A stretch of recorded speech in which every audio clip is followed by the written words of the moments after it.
to make this happen.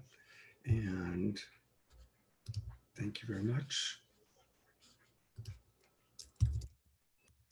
We're going to start in about 30 seconds. Just got one thing we got to do.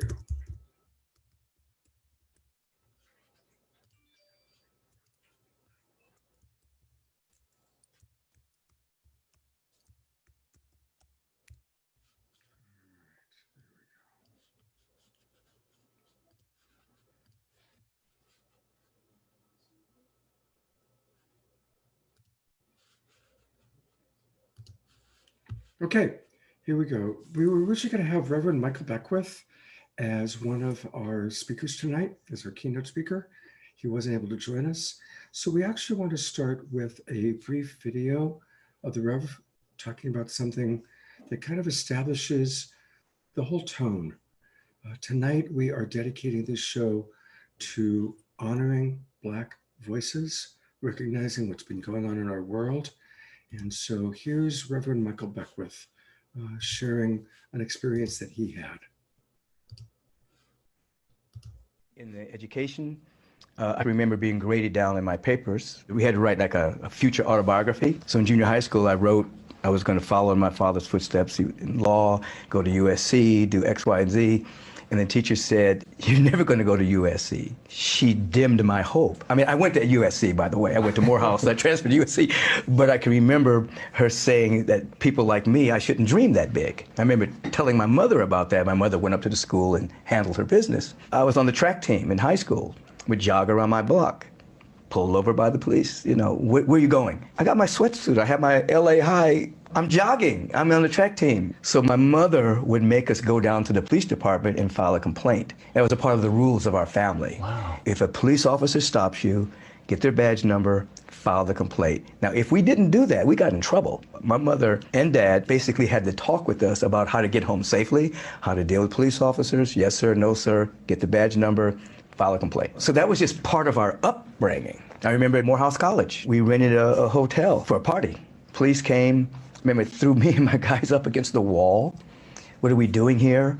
He says, we have a room. You can't have a room here. Threw us up against the wall, arrested us for some kind of, this is mischief or something. I don't remember what it was. But they're essentially finding a way to make you wrong. Right. Right before I started Agape, I spoke at a community in Fullerton. The congregation overwhelmingly wanted me to be their minister. And then a small group of people started saying that if we bring this black man to be the minister of this church, the property value is going to go down. People are going to start parking their cars on the lawn. There's going to be litter and trash everywhere. In the education, I remember being graded down community, which was mainly a white church. They didn't know that their friend that they were sitting next to was a racist. All the racists thought that everybody was thinking like them, and all the people that were progressive and just into, loving humanity thought everybody was thinking like them. But I show up and everybody gets revealed.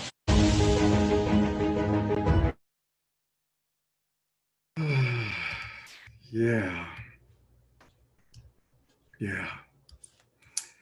Good news. We have a wonderful minister from Orange County that we're going to hear from a little bit later on. So even Orange County is evolving, and we're going to hear from Ava Park in a little bit. So once again, I'm Love Coach Scott Katamas, and welcome to our show. And today we're going to be listening. We're going to be listening to the voices of all these people that you see right now, these incredible beings that have agreed to share their wisdom, share their stories, share their inspirations. And we're really, really grateful. We've got some beautiful music and some amazing speakers. Last night, I had 4 of these speakers on my show. I do a show every Friday night called Straight Talk. And we had Kenny and Jonah, Yazika, and Michael all with us. And I'm going to put in the chat box the link where you can go back and watch that show, and you can watch each of them speak with more time than you're going to have tonight because we have such a full agenda. So thank you very much. I also want to just thank briefly our sponsor who makes this show possible. This is Jay Mayer and Light Touch. You're going to be learning all about Light Touch a little bit later today. Just really want to thank Jay. Let's all twinkle him because he helps makes this show happen. He's been very, very generous. So thank you, Jay. Thank you very much. Also want to just acknowledge that we've got several streaming partners. You know, when we first started doing this show, it was just maybe 1,000 people watching. We now estimate about 30 to 35,000 people watch each episode, and it's growing and growing. And it's growing because we've got partners like New Reality TV, Awake TV, Earth Dance is streaming us tonight. So thank you to all of our streaming partners. And I want to acknowledge the person who really makes this show happen the most, and that's Deborah Giusti. She's my partner in this project. We've been doing this together now. I've known Deborah for 30 years, but this is really the first time we've significantly partnered together, and she works tirelessly to make this show happen. So let's all twinkle Deborah. Big thanks to you, Deborah, and turning it over to you. Thank you so much, Scott. And it's with so much pleasure that we offer this to everyone. And I want to welcome everyone to what is now our 11th show that we've done since the lockdown during these extraordinary times. And every show, our theme and our offerings address what's going on for us collectively. And that's why it's so extraordinary, because we're all going through similar experiences. And so this show again tonight is going to be very special. Our theme is honoring Black voices. During this program, we're going to acknowledge the tragedy in the death of George Floyd and all those that have been lost their lives due to racial injustice. And we support the uprising that's happening with people of all colors, not just in our nation, but it's happening all around the world. And we see this as another catalyst of transformation in our nation and the collective of humanity that's happening now. One by one, dysfunction in our culture and in our collective comes up to the surface to be revealed and healed. And this is really important now. So this show is going to have amazing people on it that are luminaries, teachers, spiritual guides, musicians, and they're going to inspire us towards the healing of our community, our nation, and our hearts that we are going through right now. We're going to have Sharif Abdullah, Louisa Tish, Kenny Johnston, Nisha Anand, CEO of Dream Corps, which Van Jones founded. We're Ava Parks, Michael Dyer, Jules Smith, Jashika Quist, and we're also going to have musicians Nina Gray, Pollyanna Bush, Fantuzzi's back with us, and much more. And we invite you to still invite your friends. I'm going to put the link in the chat box where they can come in on Zoom, or you can share on Facebook. And I'm going to put that link too, where you can go to the Facebook and share so we can have this going out on multiple Facebooks. And also, if you signed up on Zoom, you're going to get the replay on Monday, and you can share that with your friends. So also feel free to comment in the chat room whenever you want to express something or let us know where you're from.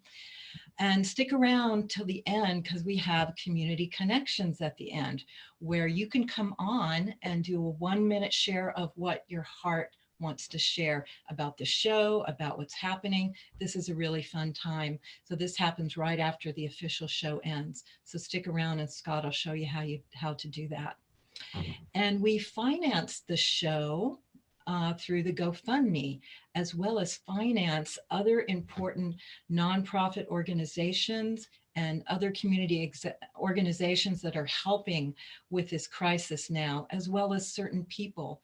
And our other partner, Ken Kaufman, helps to run the GoFundMe and find the nonprofits that we support. So I'm going to bring on Ken now to talk a little bit more about that. Hello, Ken. Thank you, Deborah and Scott, and everybody. Welcome to another wonderful Saturday Night Live for the Global Peace Tribe. How exciting can it be?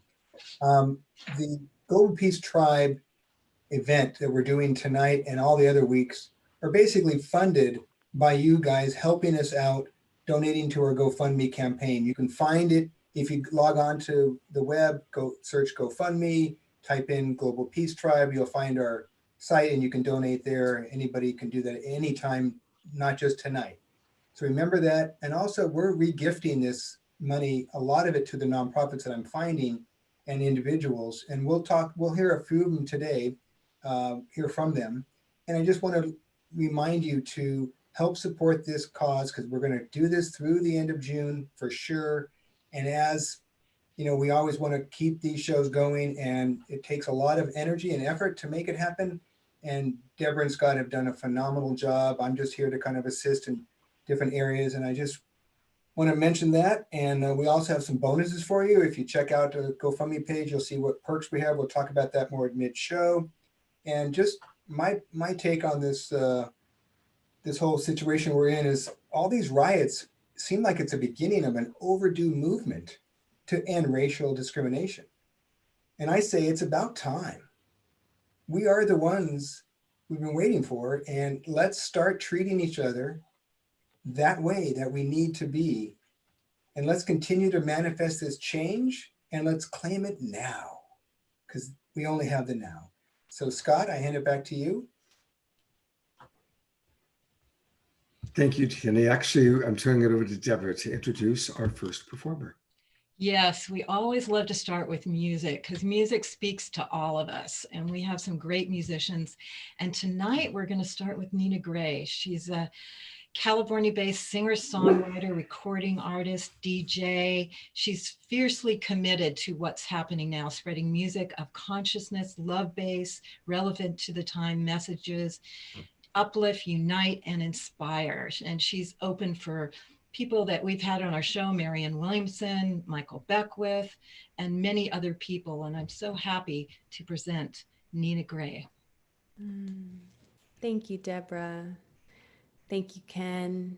Thank you, Scott. Thank you, Global Peace Tribe, everyone that's tuned in now. If we could take a minute to take a deep breath together, I feel that would be so nice and nourishing.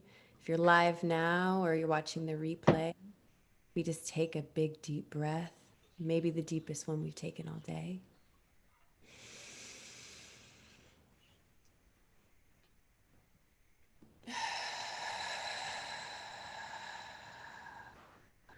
Giving gratitude for that right to breathe, that life force within us. When I was thinking about the song to share tonight, I was tuning into this idea of the Global Peace Tribe, and peace specifically has been described by many as the absence of suffering.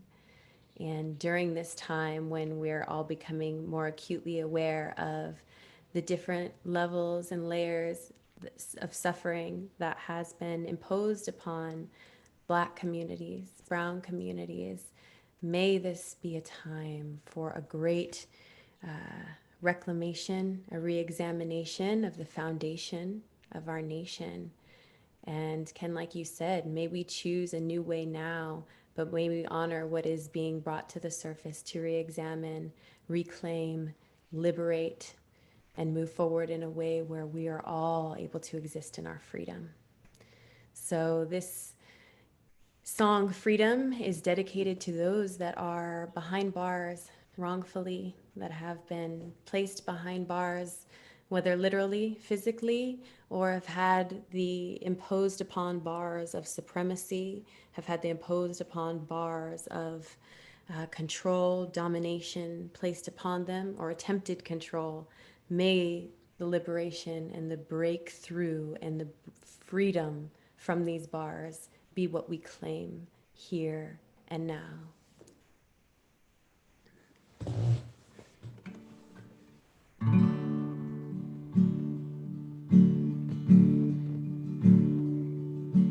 Hey, what if we retold the story? Remember the glory of all of our differences. And hey, what if we rewrote the script? Let go of all that old shit in our heads. And hey, what if we laid down our weapons? What if we stopped pretending hatred was justified?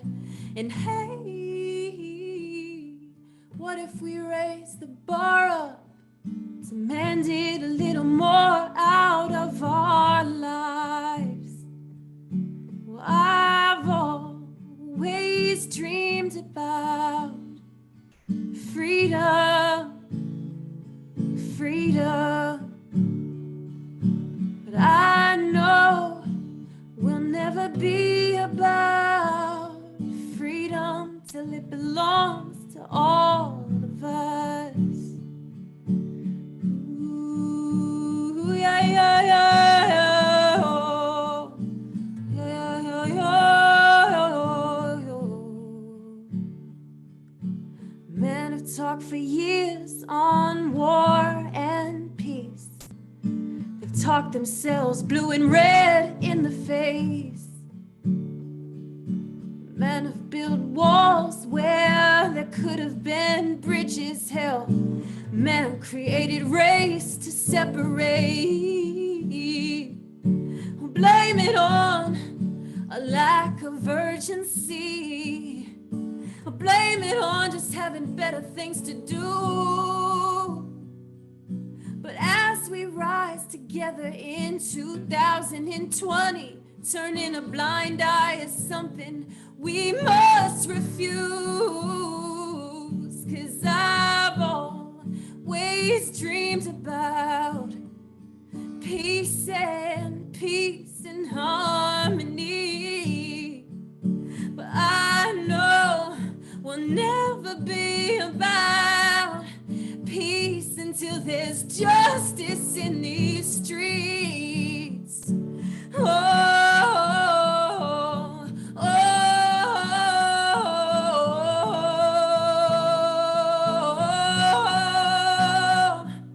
oh, ooh, ooh, ooh. 'Cause I've always dreamed about freedom, freedom. And I know we're gonna be about freedom, 'cause it belongs to all of us.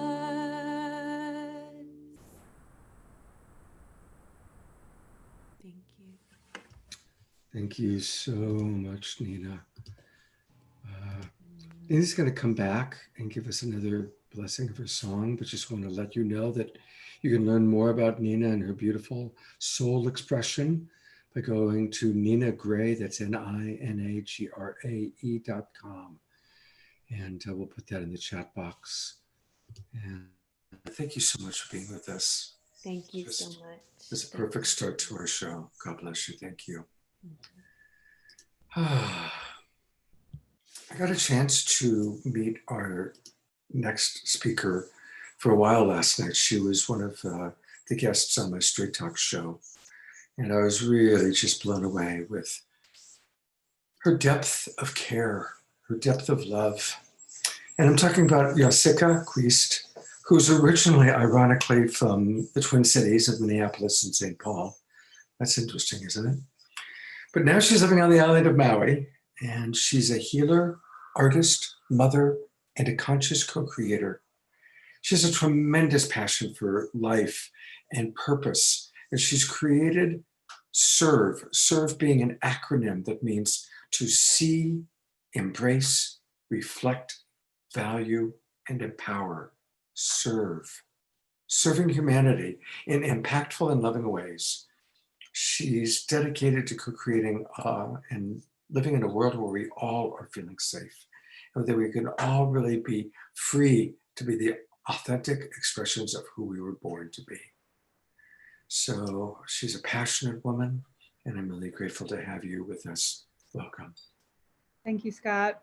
Thank you, Deborah. Thank you, Ken. Thank you, everyone. Nina, the song was beautiful. Thank you for your voice. Hello, everyone. Aloha.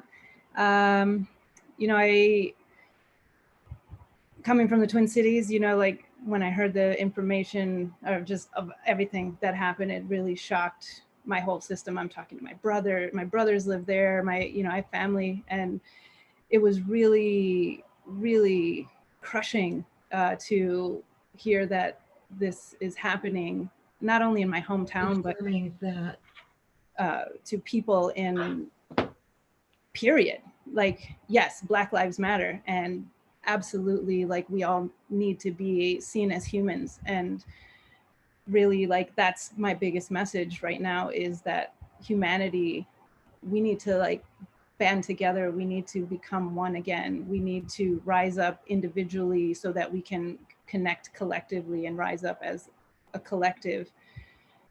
It's so important now to not be in these separate groups, and it's me against you and you against them, and it's causing so much division that's creating this upheaval. And my heart wants to share that humanity is at stake, and not only do we need to stop fighting each other, no matter our skin color, and especially within our own communities, like, it doesn't make sense to fight our neighbors. We need to love our neighbors. We need to connect with our neighbors. We need to know our neighbors. We need to support our neighbors and our family and our friends and our community at large and the world at large, because where we're going right now as a planet is to another level.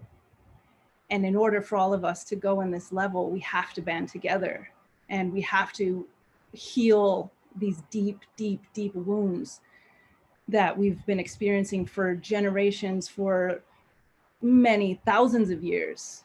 And there's such a strength in the, I'll call, dark brown skin community, because I'm working even on my own self to remove the conversation of race from my being, because I recognize we're all humans, and humans need to stop hurting other humans, period. Humans need to stop hurting the planet, period. Humans need to stop hurting the animals and other living beings, period.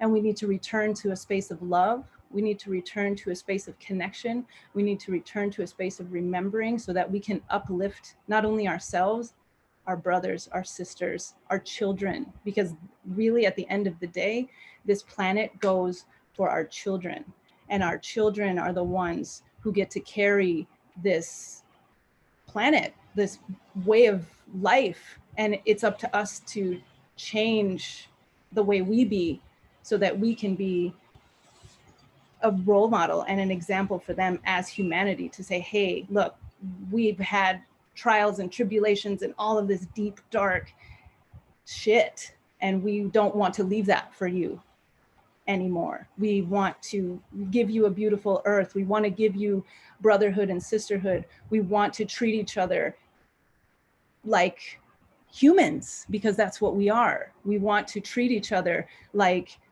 we all matter. And that is my personal dream, that everybody knows that they matter, that everybody knows that they belong, that everybody knows that they have a right to be here. They have a right to be on this planet, to go where they want, where they need to be unbothered by another person who has judgment, period. We all get to live and be and exist in our own peace. We all get to love and be and exist in our own uniqueness, because every single one of us is important in this life. Our voices, our presence, our energy, our laughter, even our sorrow, because we all get to learn from each other. And what we're experiencing on this planet right now is to show humanity of the atrocities, of the things that have been pushed down, of the oppression, of the segregation, the separation, the discrimination, all of that. It's coming up right now to be healed, period. To be healed, we must heal this darkness. We must face it, we must address it, we must correct it and move through it and create a new system. We need a new system, because the system is broken. We can't fix it. Let it fall, let it crumble, and we get to create the new system. We are the change that we want to see. Every single one of us is responsible for our own life, because how we show up in our own life is how we create the world around us. So with all of you here, with me and my own family, I'm committed to changing this planet by changing myself, by changing how I be, how I show up, and encouraging and inspiring as many people as I can to be their best and greatest self. Because that is my mission here, is to awaken communities, awaken family, awaken the next person that I see by telling them and showing them their gift, by reminding them who they are, by reminding them that they're important, by reminding them that they are the greatest creator on this planet. So it's my greatest joy to serve here on this planet, to serve every single person I see, to smile as much as I can, to love as much as I can. And even in my humanness, I have my faults, I have my challenges, I have my own darkness, I have my own shit. We all do. And I get to change so that I can inspire change in others. And I'm so grateful for this opportunity, so grateful for every single one of you, so grateful for everyone who's watching, because I know that everyone right now who's seeing this is part of that change. And with that, I'm complete. Thank you all so much. Thank you all for your voices. Thank you all for your presence. Thank you all for your amazingness, because without you, none of this is possible. So thank you, sisters and brothers, children. Thank you, thank you, thank you. Aho. Thank you. Mahalo. Mahalo. Thank you. That was so beautiful, so heartfelt, so spot on. Thank you so much, Yashika. Thank you, thank you. And now I'm very happy to introduce an amazing man who's been on the trail for a long time as a consultant, author, advocate for mindfulness, social transformation. Dr. Sharif Abdullah, his mission is simple. We can create a world that works for all beings. He's a consultant and trainer. He works with hundreds of organizations all around the world, thousands of executives and managers. He's a wisdom teacher. He speaks with a prophetic message, and he's sought after in the human potential organizations. And he's an author. He's written several books: The Power of One, Authentic Leadership in Turbulent Times. And he's got a really powerful message and so important for now. So thank you, Dr. Sharif Abdullah, for being with us tonight. Oh, thank you for having me. And thank everybody who's making this live presentation work. And also thank you for those of you who are joining on the recording. And these are some fairly amazing times that we've been living in. COVID and the George Floyd murder. And I think that we're being asked now to rise with the occasion, to rise in our grief, to rise in our anger, but then to transcend that anger into effective action. In the first clip where Reverend Michael Beckwith was talking about his experiences growing up in LA, I was thinking, yeah, same shit, different decade, because I've had my share of that growing up in Camden, New Jersey, the worst city in America. We're number one. No bragging rights from being from the second worst city in America. And I cut my teeth in social and political activism early. I was a founder of an organization called the Black People's Unity Movement, and led my first demonstration at 11 years old, and I've been working ever since. At that time, I was filled with rage, and that rage came out in the angry demonstrations that we had. That rage came out in the internally eating myself with alcohol, with drugs. And most of us that were involved in the movement were alcoholic and drug addicted because we were so busy trying to change them, and them being the white power structure. We didn't recognize that we were also holding the seeds of what it was we were complaining about. All of us are facing this situation. All of us are facing the fact that we're looking at something, and we have this rhetoric in our society that says what you're looking at is their fault. And then all of us has a them.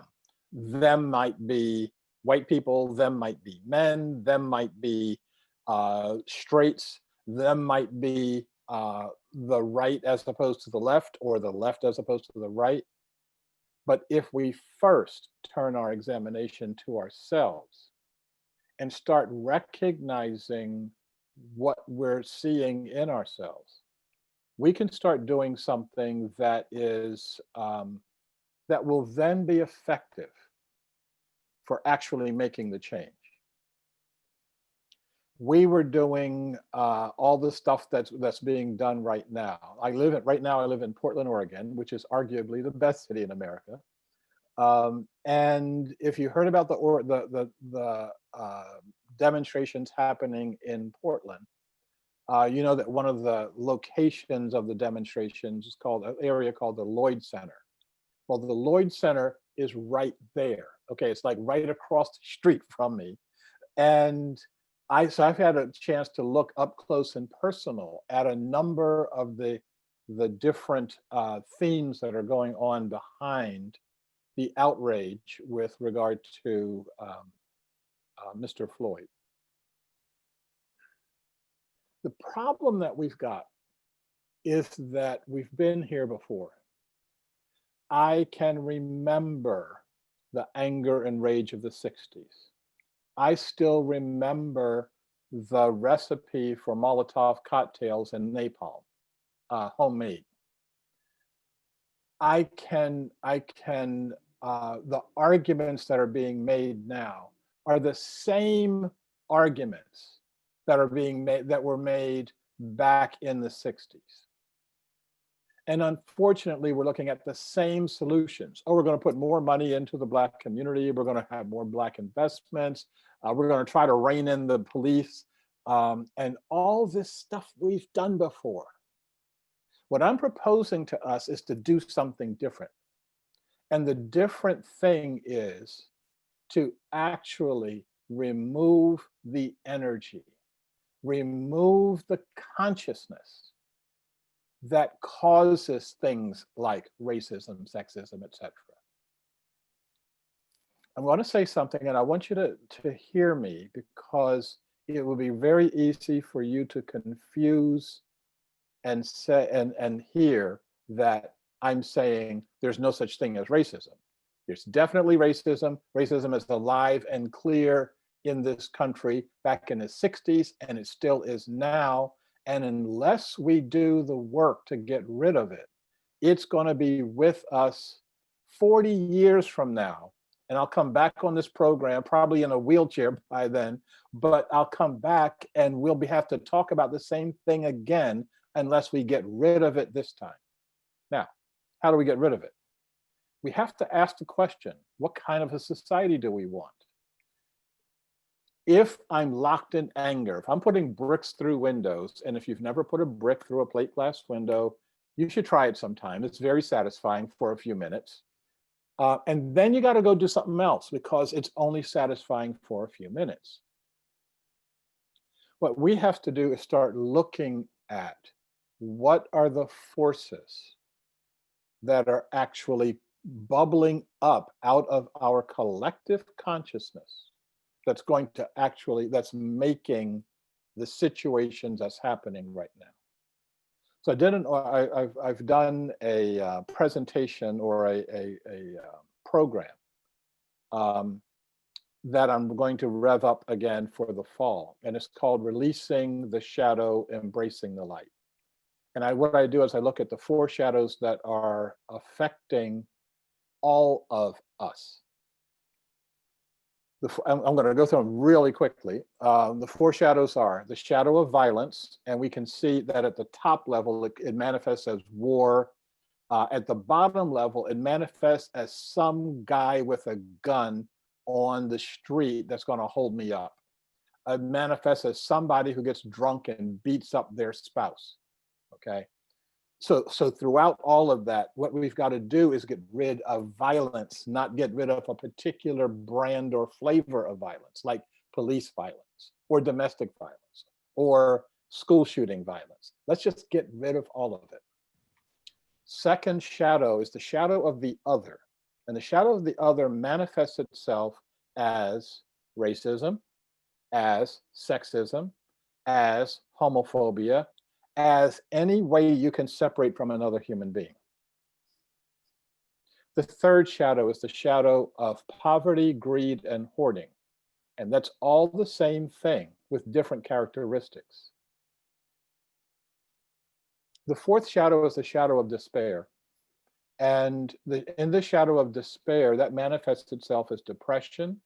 It manifests itself as risk-taking behaviors like drugs and alcohol, and it manifests itself as suicide. All of us who are so concerned about COVID are not concerned that COVID sent the suicide rate straight through the roof, and it was already at pandemic proportions beforehand. We have to actually start paying attention. One other thing, we replace these shadows with lights. The light of peace and security, the light of inclusive community, the light of abundant enoughness, and the light of deep fulfillment. If we do the work, first level of work on myself, second level of work on my immediate community, and by community, I mean people that you can interact with on a 3D level, okay? Then my larger society, and then our nation, and then our world as a whole. Once we take your healing, my healing, our healing out, we're going to have a different set of results.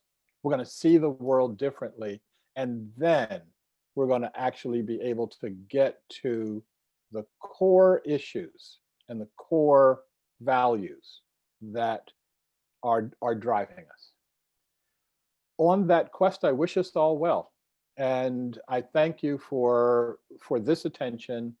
I'm going to give you some links to connect with me in other ways. And I'm looking forward to our further community. So thank you. Thank you so very, very much. Let's just take a breath and just take in what he said. Blessings on our individual healing, blessings on the healing of our family, our community, our world. Literally like a drop in a pond that just grows and grows and grows. Thank you. Thank you so much. This program, Saturday Night Live, started with Fantuzzi. It started about 11 weeks ago when we did a fundraising event for our beloved brother who's been dealing with Lyme's disease. And it was on a Saturday night, and the pandemic had just started. And instead of being able to do a live event, we decided, hey, let's got to do it online. That's the way it goes these days. And so many people enjoyed it. They said, God, let's do this again. And so Deborah and I said, well, okay. And so we called some of our favorite musicians and a couple of speakers we believed in, and look at how it's grown and evolved. 35,000 people now. And there's a wonderful evolution that we're really excited about that you're about to experience.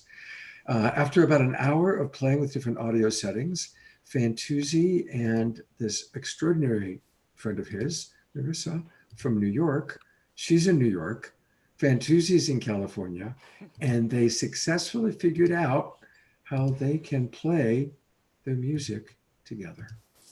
And so we're really excited about that. And so I am now very, very happy to present to you the one and only, our beloved brother, Van Tuzy, and Nerissa. Thank you, family, for inviting me once again to share my heart. And the brother that just spoke was just so intelligent, hitting it on every time. I got the buzz that it was the Hopi Prophecy song that I'm going to sing. Because why not? The prophecy speaks about the warriors of the rainbow coming at a time like now, when all hell is breaking loose, and that we come from all colors, all races, all creeds, and we're here to do the good work. So I'll get on with doing the good work in singing this song. Thank you for listening. Where are you, my dear Nerissa? You're nearby? I'm right here, brother. How come I can't see her? There you go. Okay, good.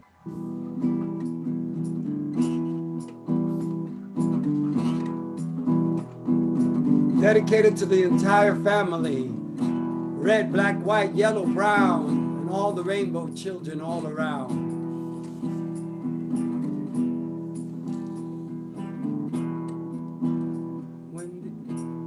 It's a Hopi prophecy. That's just a true prophecy. When the earth has been ravaged and all the animals are dying, a new type of people will be born upon this earth, coming from all colors, all races, all creeds, owned by thee, need a dream once again. They'll be known as the warriors of the rainbow. Warriors of the rainbow. Warriors of the rainbow. Warriors of the rainbow. Warriors of the rainbow. Warriors of the rainbow. Welcome home. Welcome home. Welcome home. Warriors of the rainbow. Warriors of the rainbow. Warriors of the rainbow. Warriors of the rainbow. Warriors of the rainbow. Warriors of the rainbow. Welcome home. Welcome home. So that was a story then when the prophecy came out. And it says when, but it's actually already happening now. You know that. Now that the earth has been ravaged and all the animals are dying, a new tribe of people will be born. They have been born upon this earth, coming from all colors, all races, all creeds, All colors, faces. known by deeds. Nobody. You to make the earth green and loving and conscious. Oh, yeah, yeah, yeah. We're known as the warriors of the rainbow. You can all repeat. Warriors of the rainbow. Yeah. Warriors of the rainbow. Warriors, Warriors of the rainbow. warriors of the rainbow. Welcome home. Welcome home. Welcome home. Hey ya, hey ya, hey ya, hey ya, hey ya, hey ya, ho. Hey ya, hey ya, hey ya, hey ya, ho. Hey ya, hey ya, hey ya, hey ya, hey ya, ho. Hey ya, hey ya, hey ya, ho. What's up, my brother? So good to see you. Nerissa, sing to us. Come on.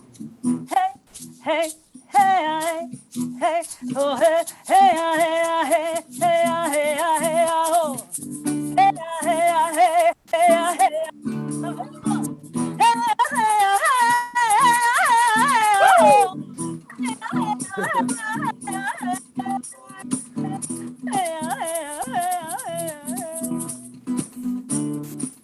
Beautiful. You heard this one before. I didn't write this one, but it's relevant. Young people speaking their minds, feeling so much resistance from behind. It's time we stop. Hey, what's that sound? Everybody look what's going down. Say, battle of lion, ring drum. Nobody's right if everybody's wrong. Starts when you're feeling afraid, and comes take you away. It's time to stop. It's that sound. Everybody look what's going down. Stop. Then that's out. Everybody look what it's mute. Can you unmute? Maybe not. I hear you. Okay, good. Love you all, family. Yeah.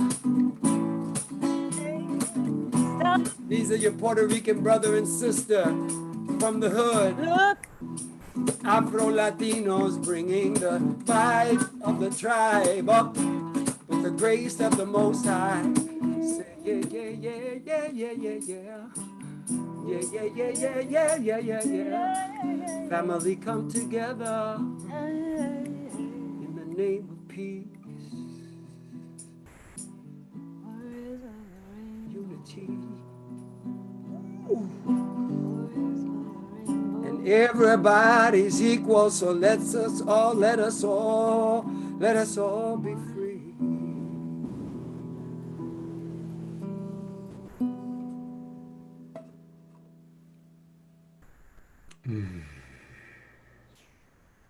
Let's take a breath of that, just breathing it in.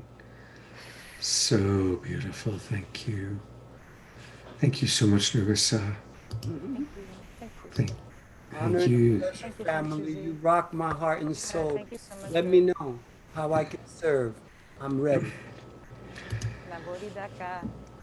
So just want to remind everybody that Fantuzzi does have his own issues. This is how this all started.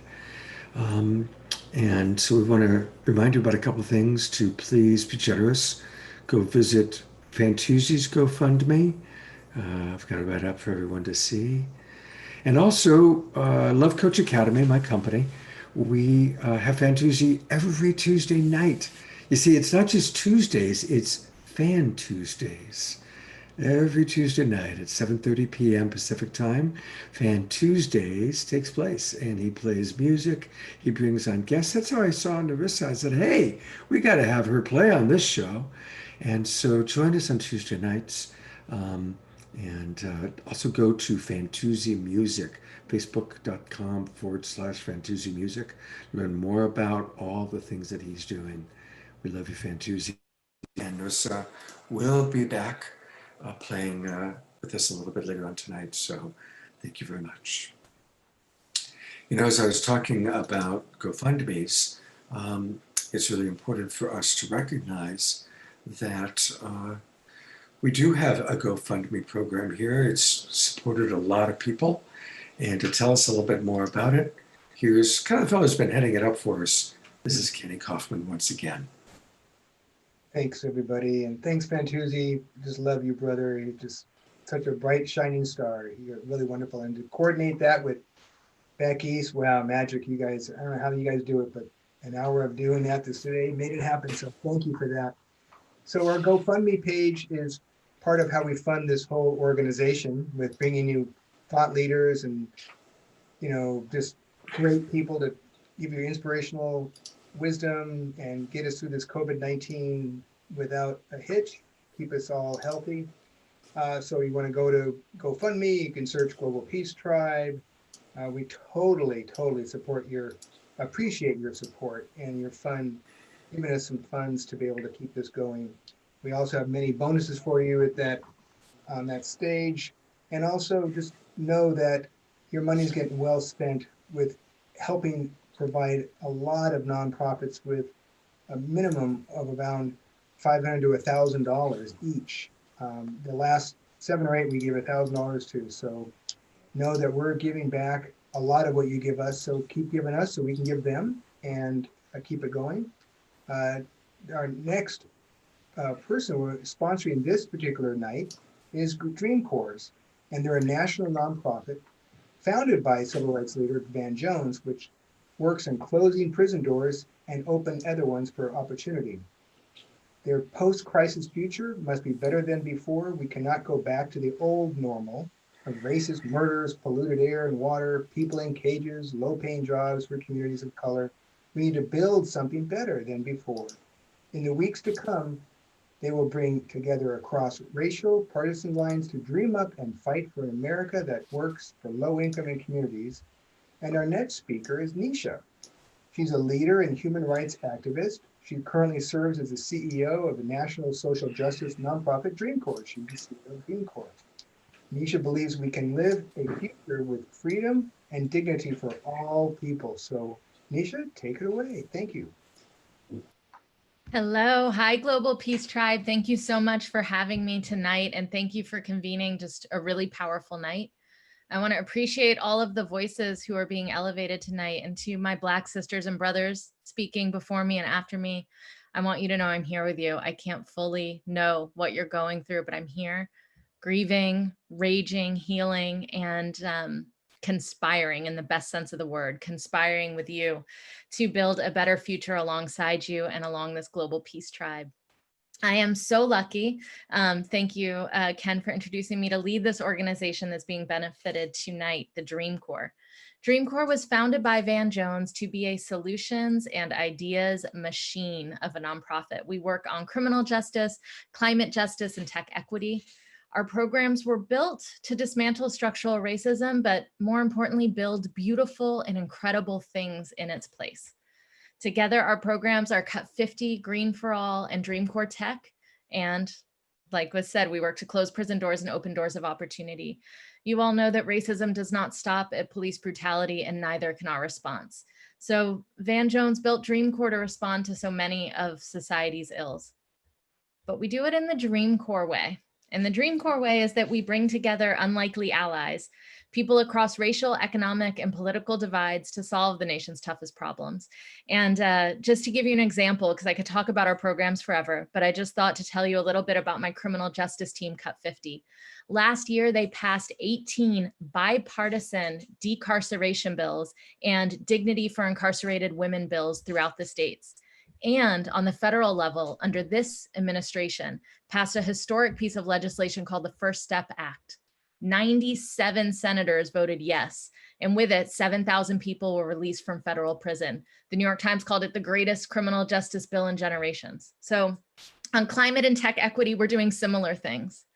And our group of solutionaries is growing every day. And so if you'd like to join us, I want to tell you that I have a lot of ways you can join. You can go to our website, which I know you just saw, or you can text join to 97483. I'm going to put it right there in the chat so you can see it. If you text join, you'll get some text back so that you can be part of our network of solutionaries. But tonight, instead of bragging on all the bills we passed, I wanted to tell you about the dream that's in our name, Dream Corps. Like a lot of you right now, I look back on the ugly history of America's founding and the reality in which it was founded with. And it was one of genocide and slavery. And there was also, though, this tiny thing that was there, this founding dream of something different. Looking on all of that ugliness and all of that brutality, somehow there was still this dream with this language, freedom and justice, life, liberty, and pursuit of happiness. And I believe this was you, Yashika, saying it earlier about our history, that we've seen so many dark times, and we've seen so many dark times since then.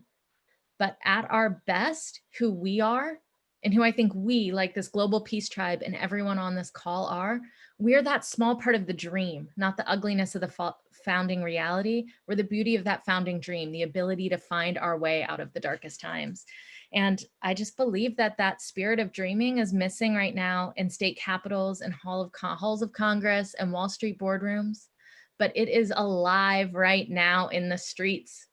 It's with the folks who are chanting Black Lives Matter, arms linked, because they can sense right now that there is a new world being birthed in the ugliest of moments and in the darkest of times. And it lives with the courageous voters who are willing to speak up against their own party's leaders to call for better. It lives on in all of us here who dare to dream of alternatives to policing, dream of economic systems different from the exploitation and demeaning that's happening, millions of people. And yeah, we have to learn to acknowledge the ugly parts of what America was at its founding, but I don't want to give up on that beauty of the founding dream. My parents are immigrants. They immigrated to this country looking for a piece of that dream. And I was born as a hope for a future that was much better than the past. I was literally their American dream. And when I talk about the dream and Dream Corps, some people picture like this bland idea of white picket fences and nuclear families, and that's not what I mean at all. For me and for Van Jones, we built Dream Corps with this idea that the American dream is that each new generation takes it upon themselves to pick up the hard task of refounding our America and bringing it closer to that North Star of life, liberty, and the pursuit of happiness for all. The people on the streets, instead of calling them protesters, what if we called them what they are, the founders of the new America? That is our American dream. And that's what we do at Dream Corps. And I would love for all of you to join us in dreaming up that next new world. So again, you can join us by hitting text or visit the website. I put both of them here. And thank you guys so much for inviting me to be part of the Global Peace Tribe. Thank you so much, Nisha. Thank you so much. Such important work. They've been doing this for many, many years, and they're ready to go total now with what's happening. So please, we put the GoFundMe link in the chat room, and please support this broadcast and help us support them because they're doing the important work. So thank you for sharing that with us, Nisha. And to continue on with that, we have another special speaker. This speaker is the author of the book, The Last Hustle. And that chronicles his journey as a street hustler, as a prisoner, and then finally a spiritual seeker. And he was actually in prison for over 20 years, going in and out of prison. And at one point he had a spiritual awakening in prison, inspired by beloved Gangaji, one of our important spiritual teachers of this age. And he's now dedicated to bringing spiritual awareness to all beings that are stuck in the prisons of their minds. He's the founder and director of Sacred Space, a nonprofit where he provides inner spiritual healing for men and women behind bars after their release, as well as their families. And he also educates men and women that the true prison is in the mind, and that now through the neuroplasticity of the brain, we are able to rewire itself. So he's got a lot to share. This is Kenny Johnston. Thank you so much. That was a nice introduction. Thank you so much, Deborah. It's an honor to be here and to be on this program and to lend my voice to protesting racism, injustice, and inequality. I started my journey of healing or awakening or redemption at the early age of 14. I started going in and out of prisons and jails and juvenile facilities. And what one learns when they're going in and out of jail, or what I learned when I was going in and out of jail, I became more comfortable being in prison than being on the streets. And so I would get out of prison after serving 30 months, 40 months, 10 years even. In a matter of hours or days, I was back to committing crimes, setting the stage to go back to prison. Then I would get in prison and I would read self-help books. I would read positive thinking books. I would learn how to play the saxophone. I would meditate. I would do yoga. But then as soon as I hit the streets, I was back to doing the same thing, committing crimes. And what I have learned over the years, and what I also, when I saw George Floyd, and I read how he ended up there, you know, with maybe a bad phony bill. I remember I used to write bad checks. I remember being chased down by the police, even in Minneapolis, Minnesota, the Twin Cities, where I was hustling out of at that time. And what I have learned is that I was constantly repeating the same pattern that I have been conditioned with in prison. I got so comfortable in prison because I became institutionalized. It was home, it was safe, it was my sanctuary. But then after going in and out of prison for 20 years, it dawned on me, I was 44 years of age, and I saw inmates around me committing suicides, hanging themselves, having heart attacks. And I said, I can't do this anymore. I don't know how I can stop this cycle, but I can't do this anymore. I can't continue to subject my mother, bless her heart, to wondering if her son is going to die in prison. And one of the worst things for an inmate, a person in conscience in prison, is that you don't want to die in prison. That is almost, and to me, the sign of complete failure. And so it was in that mindset in 1994, whereas I just was back in prison for maybe the 8th time. And I went to a AA group. Then I went to a meditation group. And in the meditation, I started seeing this video of this white-haired woman. And in prison, I paid attention to my dreams. I would write my dreams out. And my dreams were my link to something greater. My dreams was my link to a world that I didn't really understand, but I know it nourished me. It would like tell me of something that's going to happen in the future. And I was looking at TV in prison in this small room in the chapel. And I saw this white-haired woman. I said, I've seen her before. And then I kept looking. I said, I've seen her somewhere before, but I couldn't put it together. But I had dreamed about her. And I had dreamed that she would come into prison and set me free. Fast forward 9 months later, September 1994, this white-haired woman by Ngangaji came into prison. And she looked over at me and said, Ken, I have been thinking about you. And before she could say anything else, I blurted out, Gangaji, it's my understanding that we have to die before we can receive God's grace. She said, Kenny, God's grace is here now.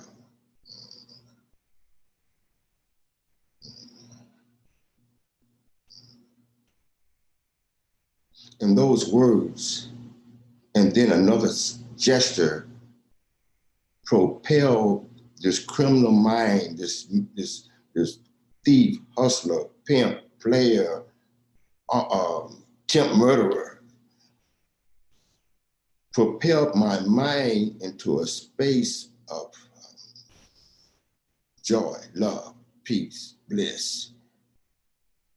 And for 2 years, while still in prison, I walked around the prison looking at my fellow inmates and the fellow guards as myself. I saw them as myself. I addressed them as myself. I loved them as myself. And that was the beginning of my having this deep love to work with the incarcerated, because I knew that mindset so well. And the prison guard mindset so well.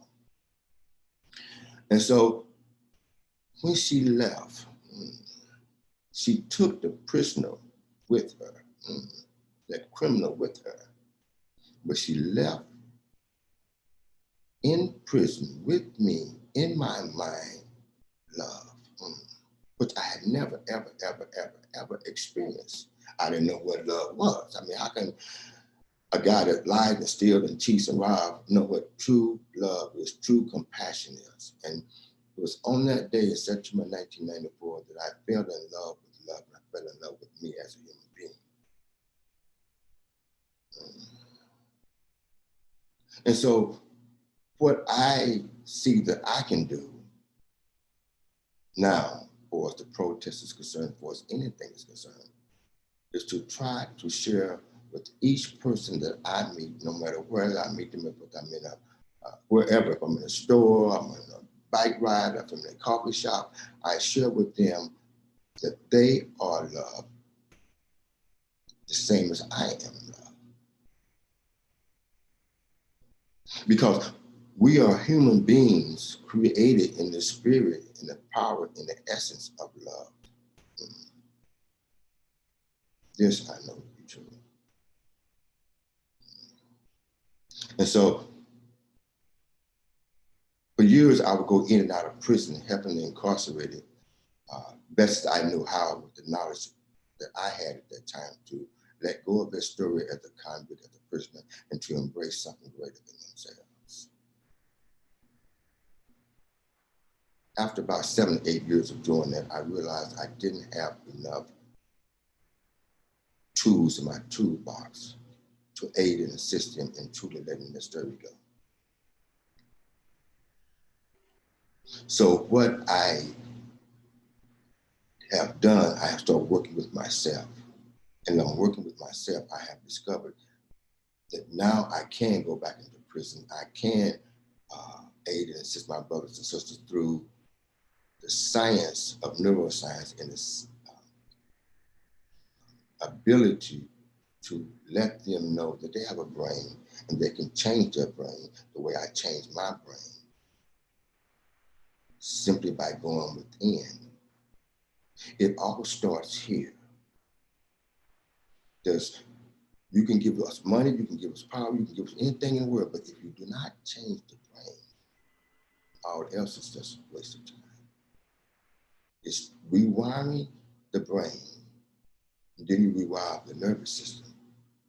And then you have a new being that can go out into the world and create whatever they want to create, or design whatever they want to design, because they're operating from an unlimited perspective, from an unlimited source of creativity, just by going here.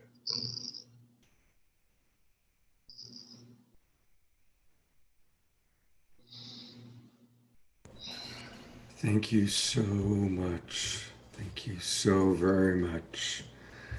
And I just want to remind people that you can, two things. You can get Ken's book, The Last Hustle. It's available on Amazon.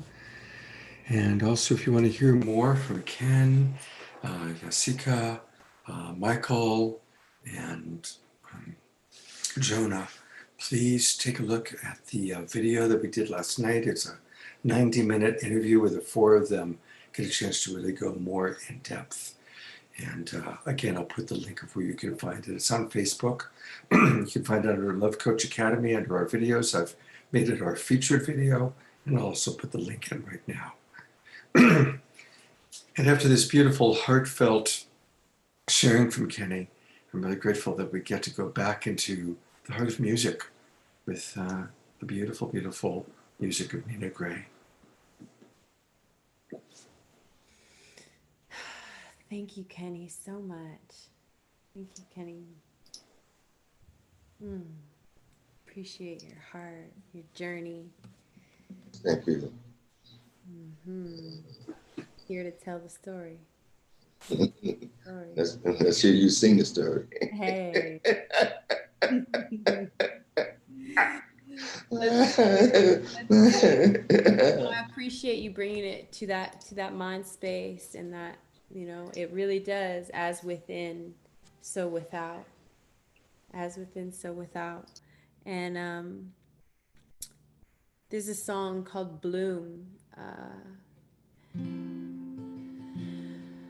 May it be a meditation and a prayer for us to cultivate that healthy, creative, abundant, divine energy stemming from our source that can never be taken, can never be changed. It is ours and ours and ours alone.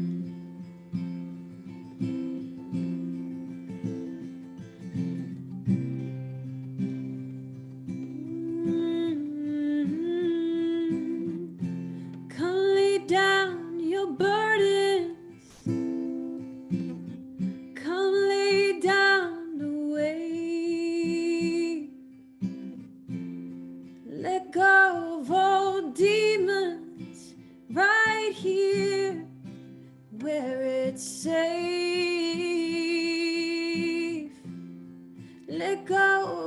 should be, and what couldn't be, and what is not. Loosen your grip on tomorrow and find peace with what you've got. 'Cause you've got the whole world. You've got the whole world. You've got the whole world inside you, just waiting to bloom. Ooh.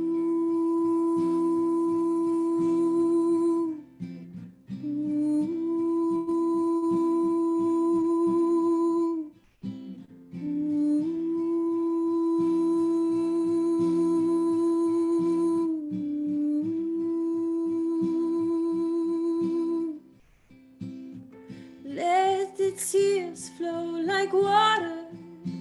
Let the salt heal your skin. Bless your mother and your father for the body that you're walking in. Feel the light through the window. Feel the heartbeat of the trees. So many places that pretty mind wanders, but time, it stops when you breathe.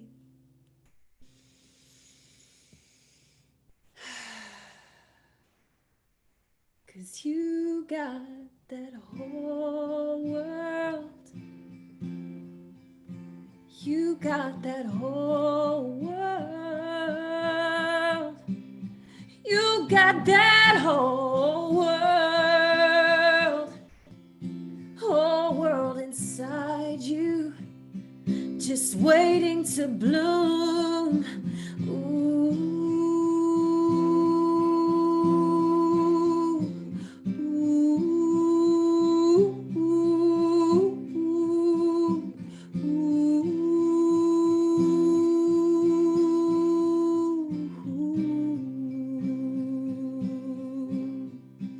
Eternal spring,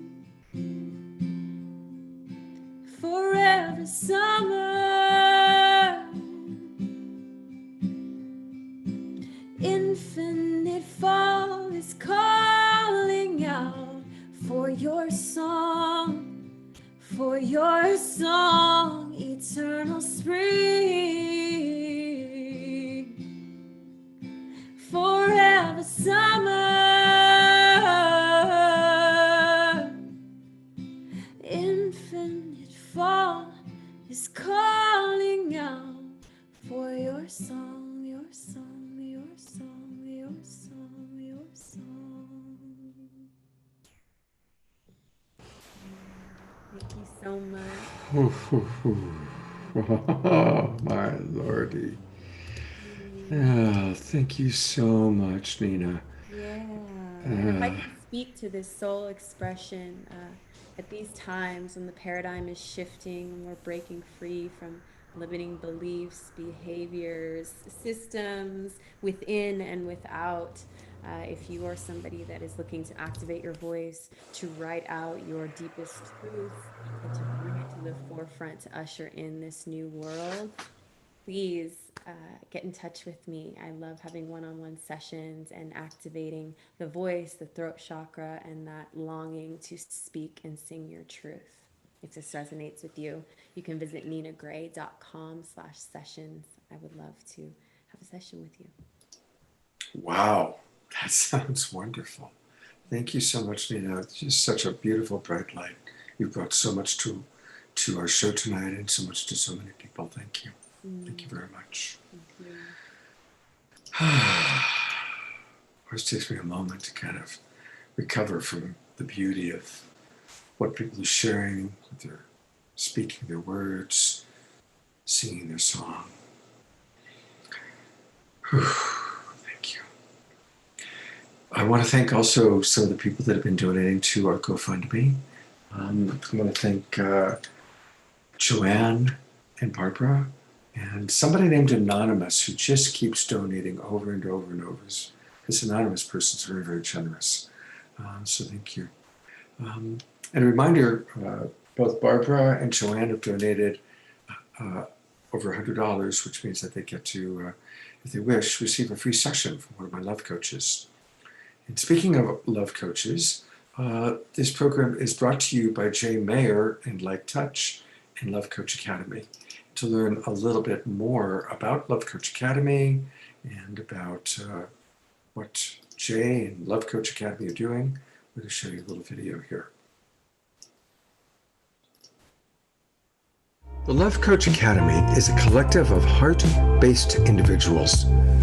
We've helped thousands around the world to overcome challenges and to have greater relationships through understanding each other. We combine the wisdom of Marshall Rosenberg, founder of Nonviolent Communication, with emotional intelligence skill building, creating tools to change our neural pathways, which allow us to go from reptile brain reactivity into frontal lobe responsiveness. Under the leadership of Scott Katamas and his core group of coaches, we are excited to announce our new partnership with Jay Mayer and Light Touch. We are adding his techniques to our collective tool belts. Please join our upcoming free online webinars, giving you the support to thrive.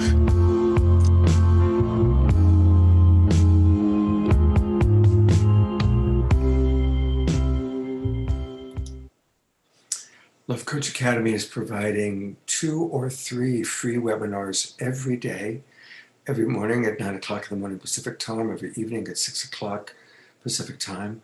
And many of the speakers you're seeing have already started to appear on our programs, and we're going to be featuring anyone that you've seen tonight who wants to be on one of our shows, as we certainly want to integrate more and provide the beautiful relationship tools and skills necessary. And once again, I just am going to put the spotlight on Jay Mayer, who has been so generous. He's been our greatest funder of the GoFundMe of this program, and now he's supporting Love Coach Academy to reach more people and bringing in his beautiful Light Touch tools. And we're going to learn a little bit more about Light Touch later on in tonight's program. So thank you so very much, Jay, for all that you do. We're really, really, really grateful. And again, a reminder that we are supported very strongly by your support through the GoFundMe. And to talk a little bit more about that, turning it over to my partner, Deborah.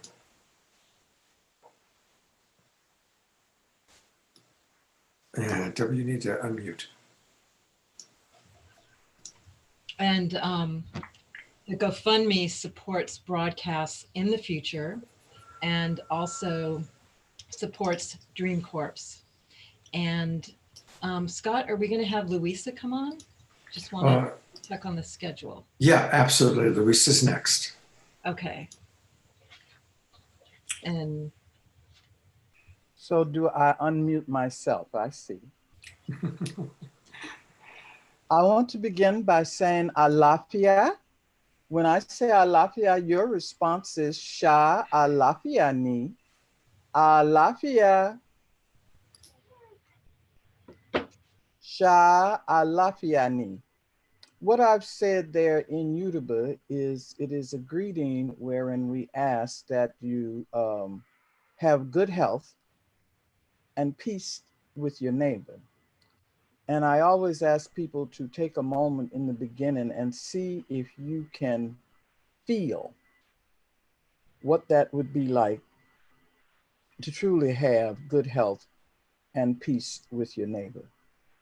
Certainly, as we in this group work toward achieving Alafia, we have to be mindful of those who exploit natural occurrences. Right now, I'm talking about the COVID-19 and the fact that the information that I continue to receive is its impact on indigenous people. Now, you know, it's enough that people of color, and especially Native American people, the people in the bush in Australia, people who are very, very much onto the land, don't have the kind of health care that we in the inner cities expect to have and don't always have. But the reports are saying that while elders and children are dying in the villages, especially in South America right now around the Amazon, the illness is being used as an opportunity to do more land grabbing, to put insult on top of injury. And so I ask that we send positive energy in that direction. Be mindful of that. I am also these days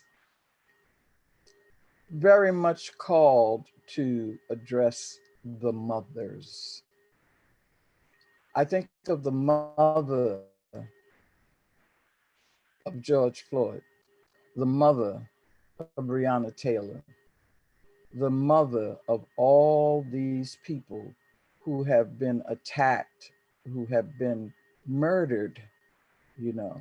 And always when we meet those mothers, they are women who have been wounded severely and turned their womb into work. They're very, very active. They're very, very brave women. And I call upon all of us to see the people who are being murdered as our children. Those are my sons and daughters out there, you know, and have send some compassionate energy to the mothers. As such, as a Yoruba priestess, we perform divination to find out what the ancestors have to say, and especially what they want us to do. And no matter whether I get a report from Nigeria or Venezuela, Cuba, Haiti, anywhere in the African diaspora, all of the priests are saying, item number one, this is not the end of the human race. This is the end of the way humans behave on this planet. It is the end of the way humans have behaved on this planet. We need to get that really clear. And I've, you know, somebody said, well, you know, the virus will be over pretty soon. And I had to say, let me explain something to you, baby. As long as we rape the forest, there will be a new virus. As long as we go plundering in, upsetting the ecosystem, other beings will let us know that we've encroached upon their territory, okay? As long as we pollute the water, there will be new levels of illness. I've been so hurt for having gotten letters from midwives telling me that they're finding plastic in the placentas of babies being born because the fish are eating the plastic and the mothers are eating the fish, and it shows up there, you know. We are at a crucial point in human life. We cannot continue to do what we've been doing. The coronavirus showed us what happens when we are absent. When we are absent, the air is clear. When we are absent, the water runs freely. When we are absent, I laughed so hard because I got a report that the lions are laying on the freeway in South Africa. You know, they're sunning themselves on the freeway, you know. So we have an opportunity to see what can happen if mama decides to let us back in the house. You know, we know that it can be different if we behave ourselves differently. And very, very importantly, with the Black Lives Matter demonstrations that are happening all over the world, I've had a few people to say to me, well, there's a lot of people supporting Black Lives Matter who aren't Black. Why do you think that is so? And here's my answer. What's happening is the humans are distinguishing themselves from the demons. The humans are distinguishing themselves from the demons by their behavior.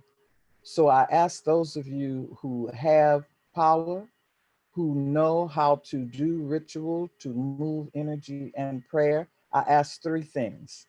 Item number one, throw a shield of protection around the protesters. Send protection for the protesters, okay? I ask that you work reversibles on brutal police. If they have to beat somebody up, let them beat each other up. That'll be fine with me. Just reverse that negative energy. And most importantly, those of you who know how to do dispelling rituals, we must dispel the demons that are occupying our government right now. We have those powers. We know how to do those things, and we must apply it before they destroy everything and everybody. Thank you for being here.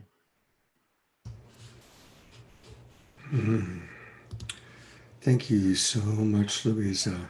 Thank you very, very much for your wisdom and for sharing with us so clearly. Thank you very much.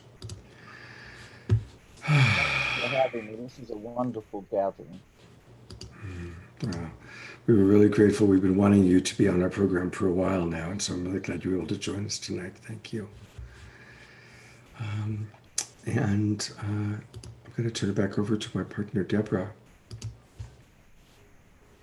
Yes, now we're going to go into, thank you so much, Louisa, for being with us. Thank you, thank you. And we are going to have another amazing musician. Pollyanna Bush has been with us before, and we loved her soulful singing, her beautiful music.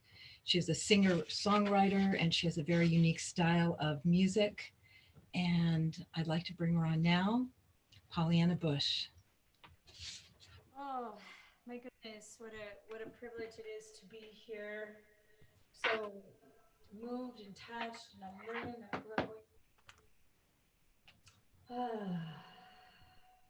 All the presenters, so deep. The song that I want to share is called Humanity, and it's a bit intense. It's definitely coming from a place of, and this has been spoken, that the healing, our healing has to come from within the community. I told her to do a meditation and she didn't, period. Should we have Ada? I'm hearing somebody else. Somebody needs to mute.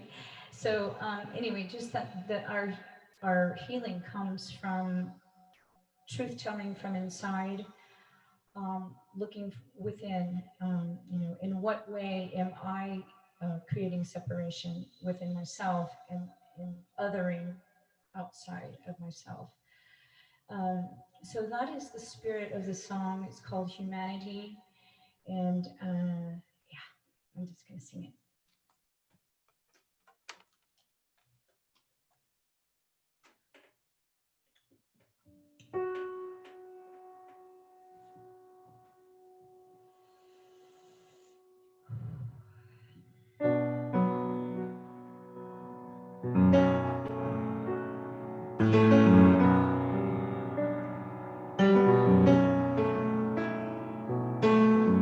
Refresh, reload, we need a new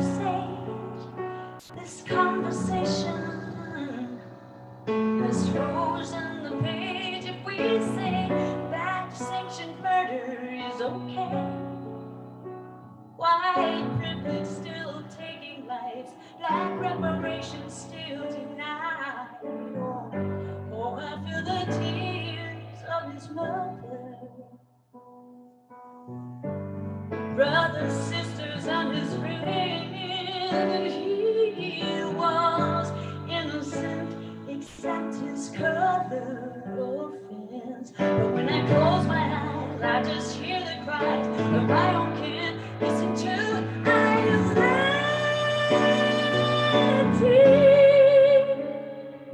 can't say that it's a job. Don't let old conditioning rob us of our humanity. We've hurt ourselves inside, wrapped around this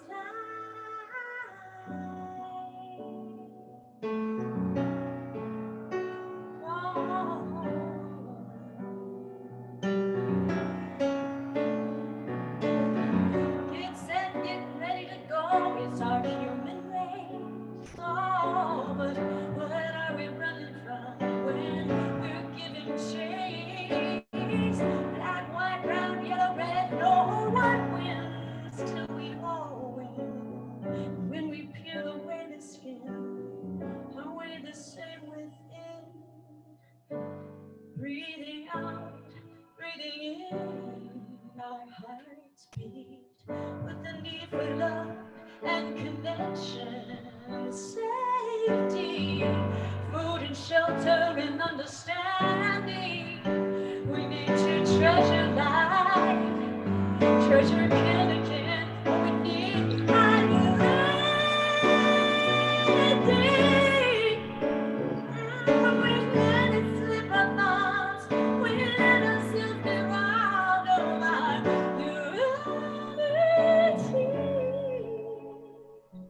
We hurt ourselves inside, wrapped around this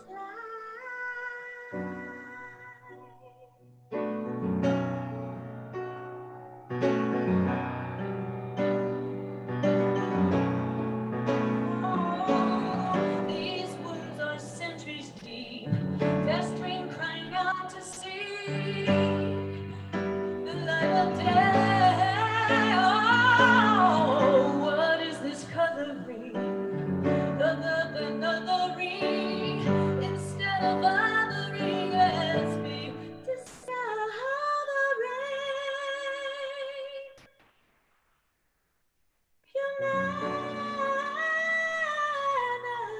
humanity.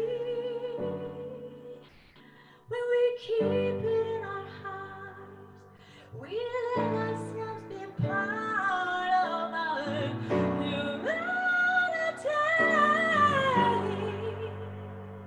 We heal ourselves inside when we let ourselves realize who we are.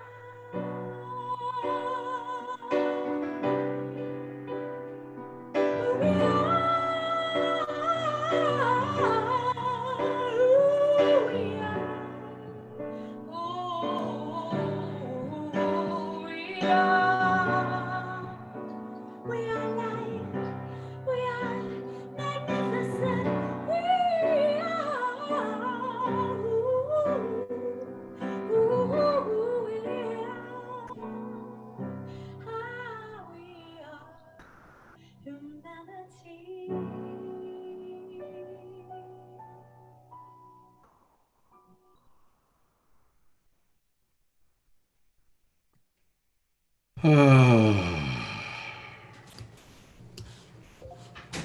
Thank you so much, Pollyanna.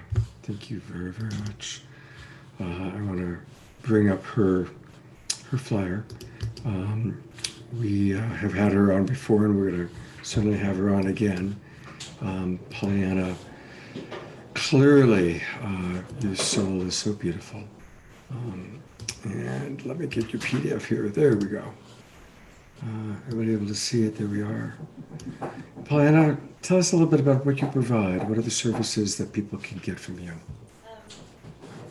I teach vocal technique, songwriting, and spontaneous song prayer. I lead circle singing. Levels from the deep technical dive all the way to the healing in a spiritual, focused, um, focusing on opening the voice for healing. And yeah, so that's what I do. I know Nina does that as well. So yay! All right. All right. Thank you so much. It's beautiful to have you with us. And we're going to have Pollyanna's going to give us one more song at the close of the show. Thank you so much for having me. Absolutely. All right, Deborah. Yes, now I want to introduce another incredible woman, Eva Parks. She cares about one thing, and that's getting to the root of the problem for humanity so we can all live in justice and peace and prosperity.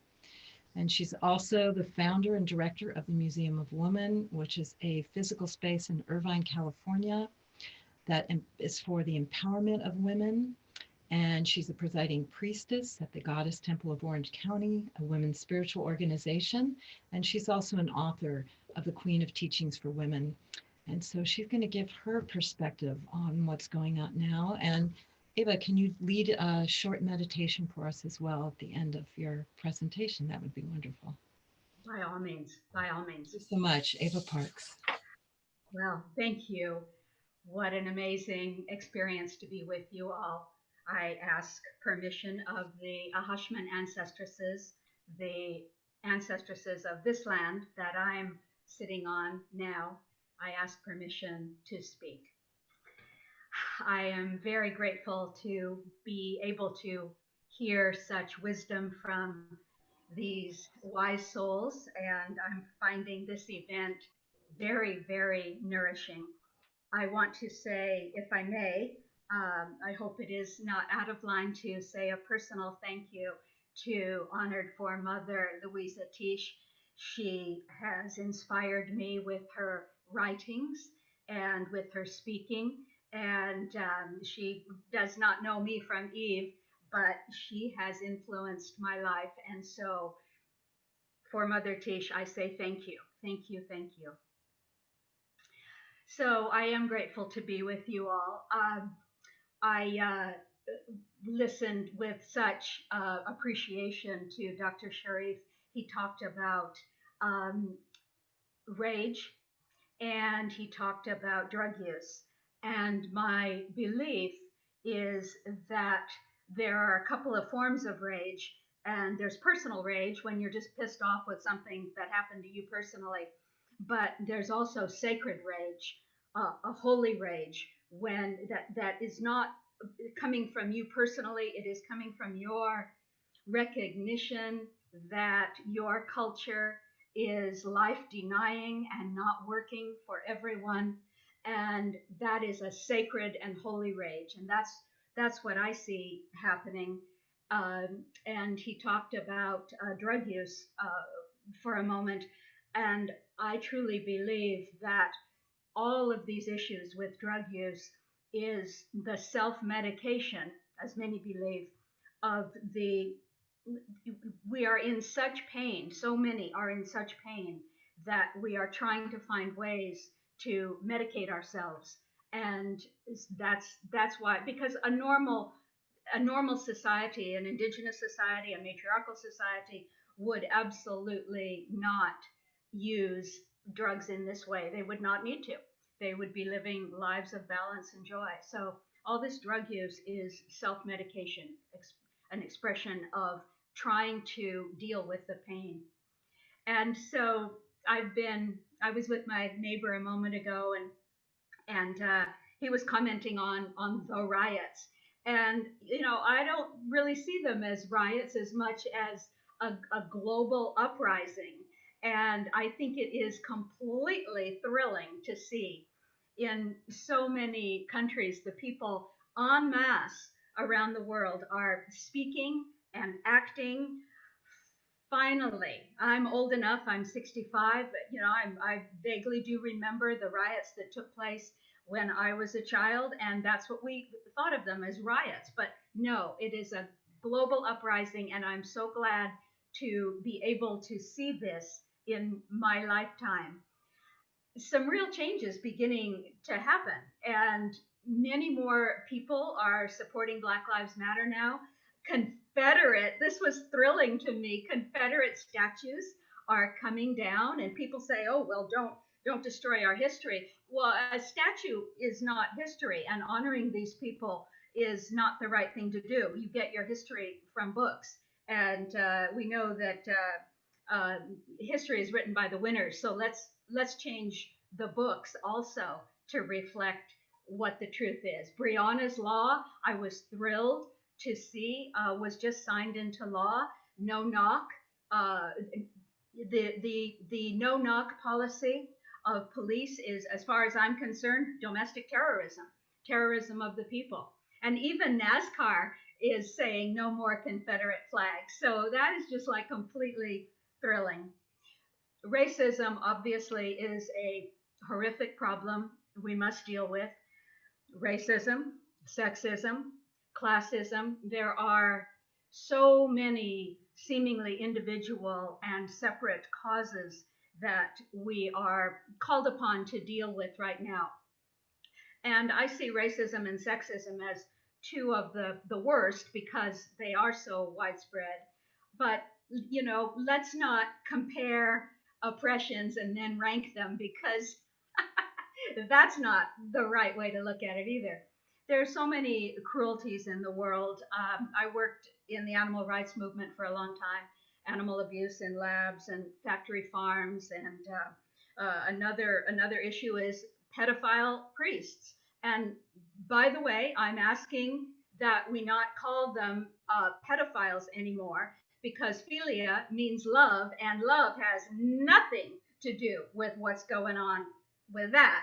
So let's call them by a more accurate name, pedopredators. That's a name I think is better, pedopredators. And then the issues of, this touches my heart deeply and makes me just weep, child soldiers. You see a picture of a child with a gun in his hand. Oh my gosh. War in general, you know, the destruction of Mother Earth and her animals in countless ways. So looking at all of this to really heal this once and for all, I truly believe that it is essential to connect the dots and see what underpins all of these problems. All these things are connected. And, you know, sure, we can choose our cause, and we should. We should. I've worked on lots of different causes because I believe you must always work on the issue that calls your heart, that the issue that you're passionate about. And so as we work on exposing and eliminating racism and sexism and every other ism, let's remember, if we can, that all those isms are underpinned with one thing, and that is the dominator mindset that many have written about. Among them, Riane Eisler has written about that very beautifully. Some call it the supremacy model. Some call it patriarchy. Whatever you call it, it's the mindset that there is only so much of the pie to go around. We are all separate, and the best we can do is try to grab a slice of pie for ourselves, as big as possible, and pretty much the hell with you. And you go worry about getting your own damn pie. So this is the mindset, I believe, that fails to acknowledge the basic principle, what I see as the basic principle of spirituality, and that is the wisdom, the truth, which is now even being proved by quantum physics, the wisdom of oneness. So I know many of you have heard that Mayans, the ancient Mayans, had a term, En Lakesh, you are another face of me. So I believe that there are a couple of ways of looking at the world. You've got your dominator model, which is, I got to climb to the top of the pile somehow, even over the backs of others, and I don't really care what's happening to them. And then you've got the oneness model, and that's the idea that there is only one of us breathing and being breathed. What I do affects all others. This is the shared good model as opposed to the competition model. This is the tend and befriend model instead of the fight or flight model.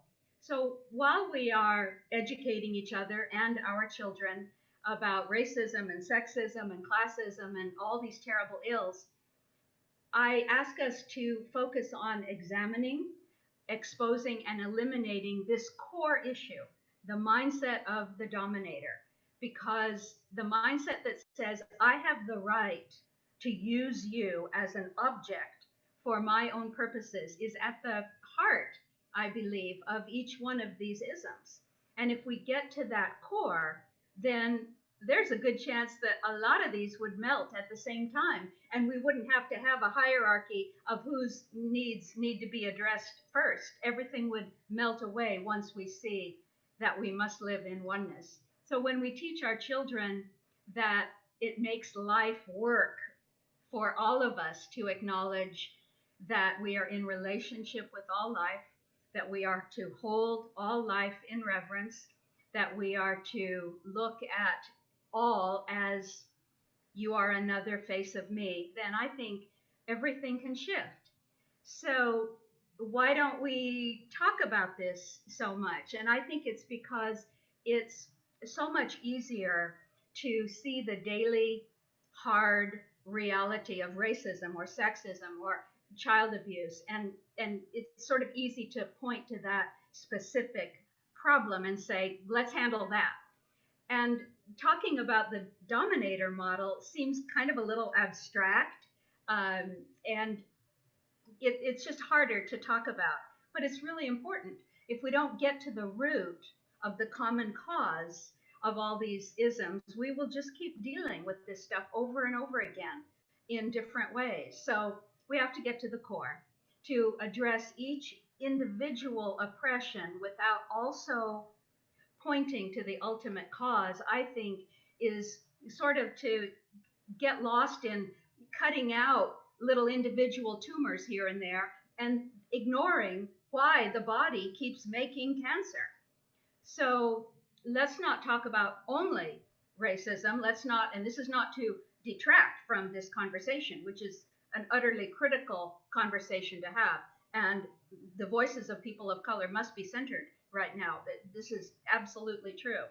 But I say, let's not talk about only racism or only sexism or only whatever the issue is. Let's include in each of those discussions what might be the deeper truth of all these things sprang from this one cause. Let's look at where in our own lives, and this is kind of challenging, at least for me to do, I don't know about you, but let's look at where in our own lives we might unwittingly, in some kind of obscure or subtle way, be acting as dominators.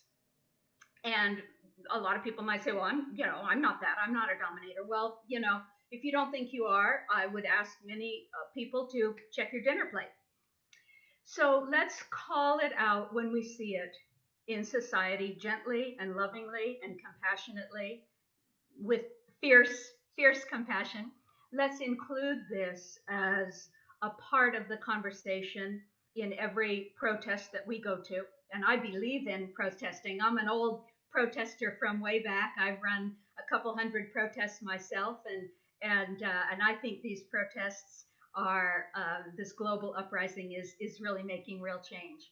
So maybe let's turn away from the old paradigm of domination and turn towards this idea of oneness and speak about it more often. Speak about reverence for all life more often. And I believe if we can teach our children this and remind each other of this lovingly, gently, compassionately, then I truly believe that we can have a much more beautiful world. Blessed be. Blessed be. Thank you so very, very, very much. Thank you. Just want us to all take a moment, take a breath. There's so much wisdom, sometimes through the music we're hearing, certainly through the words, through the dynamic passion of these extraordinary speakers. May we digest everything we're hearing. May we integrate the wisdom that we are hearing.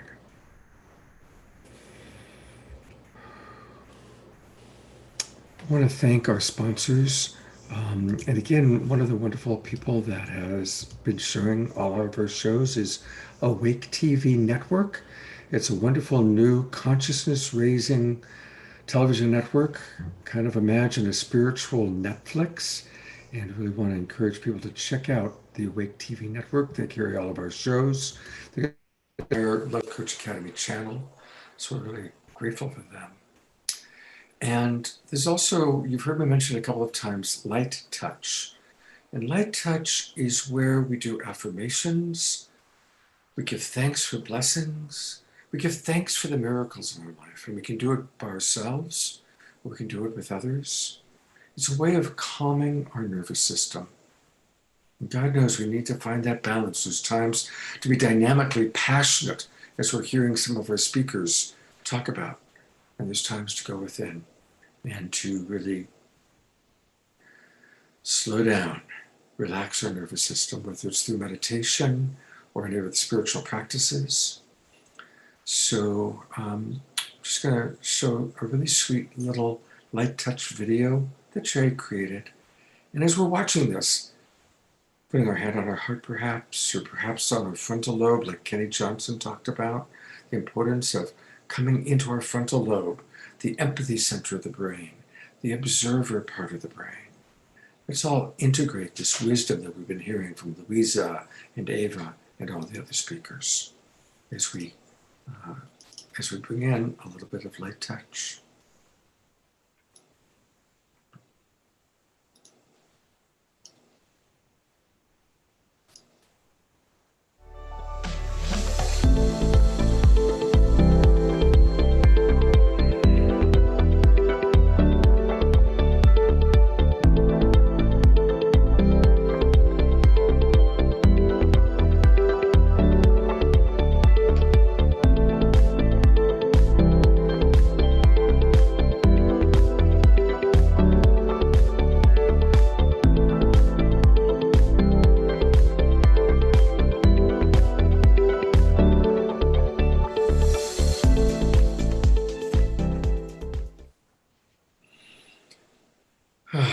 And for more information, we can go to light/touch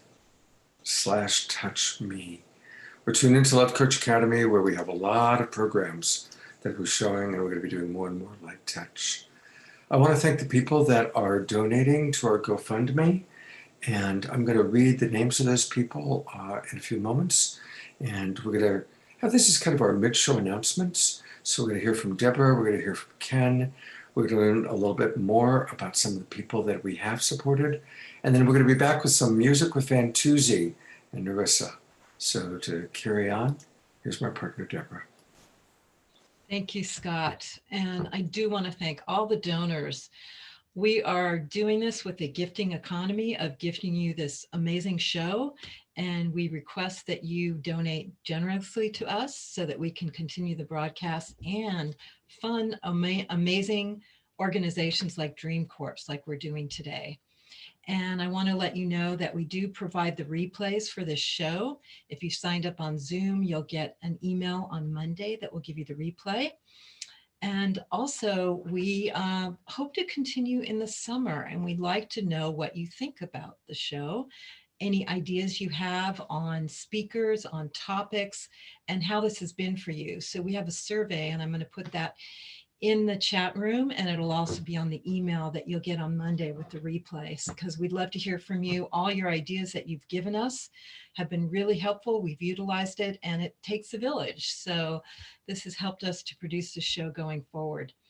And the next 2 weeks, we're going to be partnering with Unity Week, which is a massive virtual festival all over the world that's happening for a whole week with organizations that stand by unity, nonprofit organizations and musicians and speakers all over. And we're going to be broadcast by them, and we're supporting them.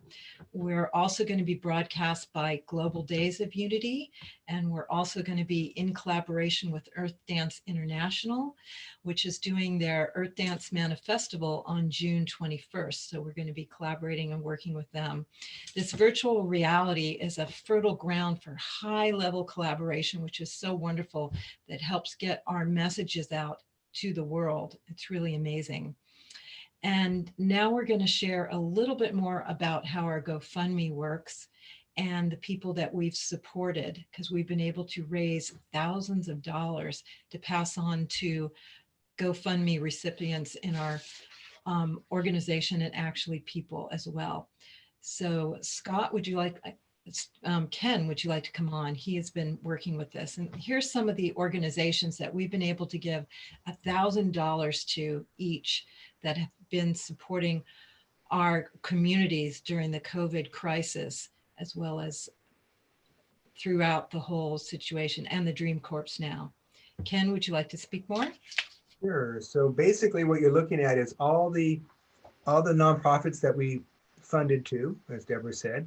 And we want to keep giving and giving to more organizations in the next few weeks. So please help support us by generating more revenue for us to be able to do this. You can search the web for GoFundMe, and if you put in Global Peace Tribe, you will find our GoFundMe page. Also, we have a survey that's going to come to you on Monday that's going to give us a chance to get your feedback about what we look at for the future in the summer, as Deborah was speaking. So we need your input. So please do look at that. Look for that on Monday. We have bonuses for you. If you donate $77, you'll get a couple of tickets for the Expo, New Living Expo. It's held basically.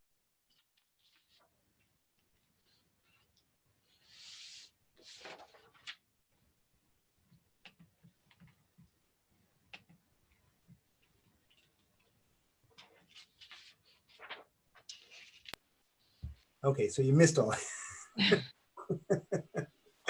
Not sure what you got, but anyway, part of our GoFundMe page is that we have a community that we keep donating money to. And in order to do that, we need your funds to do that, because we want to reciprocate what we're receiving and giving out to a lot of our nonprofits. You saw a list earlier. And so you can go to our GoFundMe page, go to Google under GoFundMe. You can do a search under Global Peace Tribe. You'll find our link there. And it's the energy that you put into it that helps us keep producing this and making it viable for the next few weeks and beyond into the summer. If we can get a good feedback from you guys on Monday, you'll get an email with the survey link. So make sure you look for that. And also the link is posted in the chat room for the GoFundMe. That's great. So we want to also, two people that we had last week, I'm going to talk a little bit about Blaine, one of our cancer surgery guys that is, fighting cancer and very well known in our tribe, in our community. And so I'm going to read a little bit what he gave us, because he can't talk right now. He had his laryngitis from singing, and so he had to have his larynx or something like that removed, so he can no longer talk at all. And it's very sad. And then Deborah will talk about Muriel, who we had last time. So here's a note from Blaine. On behalf of Blaine's family, he would like to thank the community for your generous support. It means so much to him during this difficult time. You were thinking of Blaine and offering your love and prayers for healing. Wishing all of you health and happiness. And the $1,000 you were able to give me last week has been a great help during this difficult time. So I want to just shout out to Blaine. Hey, we love you. We want to help you. And I'm really glad that we made a difference and made your light shine inside, so we could, have that in our arsenal of all these great shows that we're putting on and helping so many great people. So that's it for now. And thank you, everybody. We look forward to seeing you in October when the expo comes around in San Mateo. And until then, tune in next week for a lot more good shows. Take it away, Deborah. Yes, and I have a special communication from Mariela de la Paz, who was our other recipient last week, who also has been battling cancer. And she's an incredible community member, a beautiful artist. And she just wanted to give a special message to everyone. She thanks everyone so much for the $1,000 that we were able to give her. She says, hi, greetings, and thank you for tuning in tonight. I wish I was able to share more about the healing protocol that I'm involved in. It's a very effective method, but it's also highly controversial. and she does not have the support of her immediate family, and she's not able to defend her stand right now until she fully succeeds. So she appreciates the support so much. The procedure that she's doing with cancer is risky, and some things can go wrong, and it's also extremely painful. It's called botanical surgery, and it involves all the same steps as allopathic over a course of several months. She's already had 6 treatments in the last 3 months, but she's hanging in there. Most of us know her as a painter, and she spent many waking hours by herself in front of an easel to give her incredible art to community. She's known through the Kimu House and many years of participating in the Harbin community in Northern California. And she thanks so much for all the contributions to her healing, and all the supportive friendships that she's had. And it's been particularly challenging to her to endure this during the current political climate, because she comes from Chile, and she shares, I have had to relive the episodes I went through when I was 13 years old and my country was dismantled and our democracy destroyed to be replaced by a terrifying dictatorship. I left my country and family to come to USA when I was 16. Now, as an American citizen going through these similar upheavals, many old memories and emotions come through that have been stirred up. As a Latina, I also carry the stigma of genocide of Native people. All I can say is I firmly believe we can overcome this with the power of love and a regular practice of forgiveness. We must continue to envision peace and bestow love upon humanity. And she thanks all of us in this broadcast who is allowing her the $1,000 to continue her healing. So thank you, Mariella. We appreciate all your donations. Thank you so much. So again, thank you. Thank you, Deborah, for sharing all of that. We love Mariella and Blaine and our community, and this is it. We are the ones we've been waiting for. This is the time we've been preparing for. We're hearing it from our speakers, from our singers, and we all know it inside of ourselves. We are the imaginal cells of the butterfly coming together as the caterpillar dies, as that old paradigm dies. And we're finding each other. We're finding each other digitally and online. And wow, we just met Ava. Wow, we just met Kenny. Wow, we're appreciating Mariella. Some of us are old friends like Kenny and Deborah and I that have been working together for 30 years. And some of us are brand new friends meeting just this week. But there is something very magical happening. And every little bit helps. I want to thank those of you that are donating just in the last few minutes. Thank you, Dean, Sam, Jen, Joanne, Elizabeth, Barbara, Morgine. Thank you all for your donations. It all helps. And now you have a little bit more of an idea as to where your donations are going. We're really grateful for that. So thank you. And now it's time for some more music. We're winding down. We've saved actually 2 of our most powerful speakers for the end to kind of keep the energy going. But I'm really grateful to see that most of you are still watching, both on Facebook and in our Zoom room. And it's my pleasure to turn it back over to the magnificent Fantuzzi in California, Narissa in New York. Take it away. Can't hear you. Fantuzzi, you need to unmute, buddy. Okay, my sister. I'm here. There we go. Are you ready, sister, from New York, from the Bronx? Yes, I'm ready, brother from another mister. I was, raised over there in Harlem back in the day and had the great fortune of being at a lot of these demonstrations in the 60s and right on till, Occupy Wall Street and Standing Rock. And it's important that we get out there. If you don't feel it, that's okay. But if you can, get out there and show our numbers. You know what we did in Puerto Rico? We came out in numbers that have never come out like that before. The biggest demonstration in Puerto Rican history. And you know what it did? It made the corrupt governor resign. So let's see if we can all come out in such big numbers that someone might resign who doesn't Make big change. have any right, being there for us, because he's not. So here's a song to remind us that there's something that we could do, whatever it is that our hearts tells us to. Because it's the people, not the politicians, my friends, who can save the earth. It's the people, not the leaders, who know what it's worth. I went down to Minnesota. Oh yeah.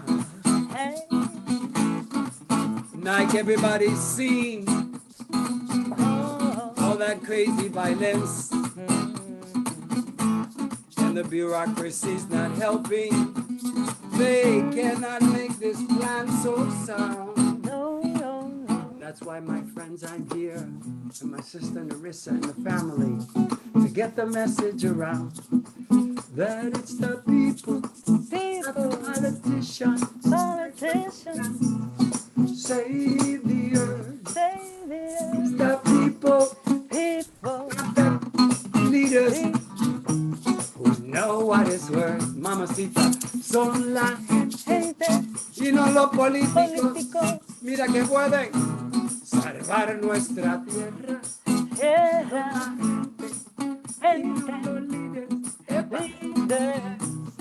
Sabe lo que vale. Cántalo, mami, cántalo. Son la gente y no los políticos que sabe lo que vale. Son la gente y no los líderes que sabe lo que vale. Ah, sí, sí, sí.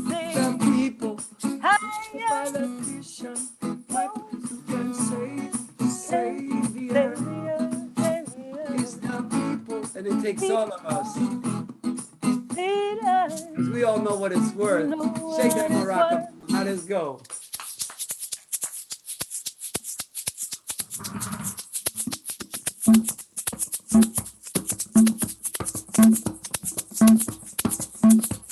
Like ancestors in Africa playing that drum. It gets our bodies moving and our hearts and our souls moving.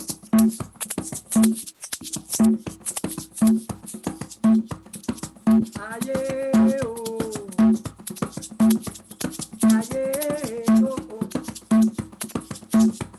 Aye, oh. Ogun karanga, karanga, karanga, yeah. Ay, ay, ay, ay, ay, yeah. Karanga, karanga, yeah. Like in Puerto Rico. Ogun karanga, karanga, karanga, yeah. Ay, ay, ay, ay, ay, yeah. Karanga, karanga, yeah. Cántalo, mamita, cántalo. Vivía también, vivía también, na Boridaka, na Boridaka. De mi corazón. Vivía también, Eso, eso, eso. vivía también, Cántalo, cántalo. na Boridaka, Freedom for all, freedom for all. na Boridaka. Son la gente y no los políticos. Mira que pueden salvar nuestra tierra. Así, La la gente, los líderes, no los líderes. que sabe lo que vale. Sí. Juntos. Not the politicians, my friends. Save the earth. It's the people, People, the leaders, not the leaders.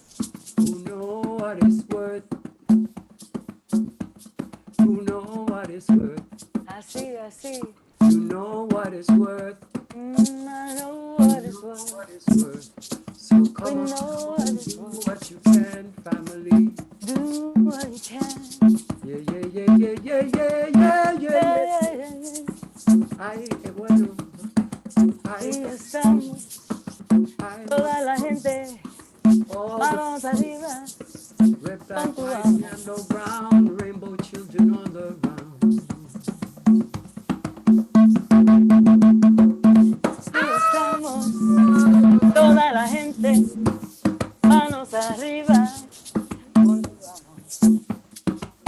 aquí estamos, Ahí. toda la gente, ¿Qué, qué?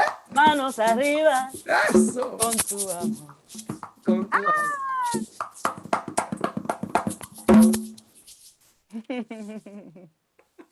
I love you. It's fun. It's a lot of fun. Thank you so much, family. Thank you, Scott. Thank you, Ken. Thank you, Deborah, for doing this week after week, bringing us together like this, giving us guidance, inspiration to move forward, to make the next step in evolution. And there's no coincidence why we've all had to, like, lock down, and go in so that we could come out, hopefully a little more compassionate, a little more wiser. Amen. Thank you. And a reminder, please make Tuesday always Fan Tuesdays, 7:30 p.m. Pacific time. You'll find them on the Love Coach Academy channel on Facebook. You can find them on Fan Tuesday Music.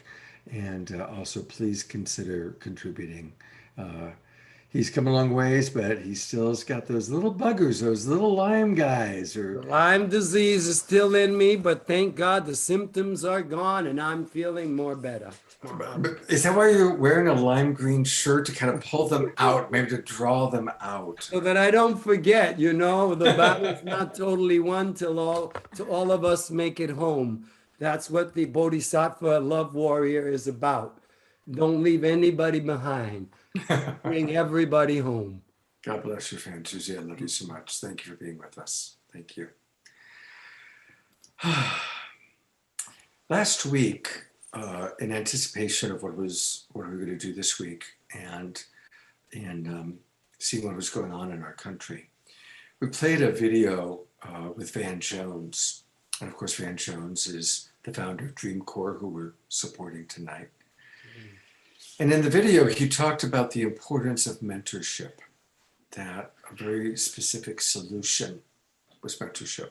And I'm very proud of Love Coach Academy and all that we do. And I looked at us and I was, oh my Lord, 23 love coaches and 22 of us were white. And it wasn't like I hadn't thought about it or we hadn't talked about it before, but it really hit me. And so I put out the call. I said, all right, we want to find other people to bring into Love Coach Academy. Who are the people that are coaches, that are mentors? We put the word out.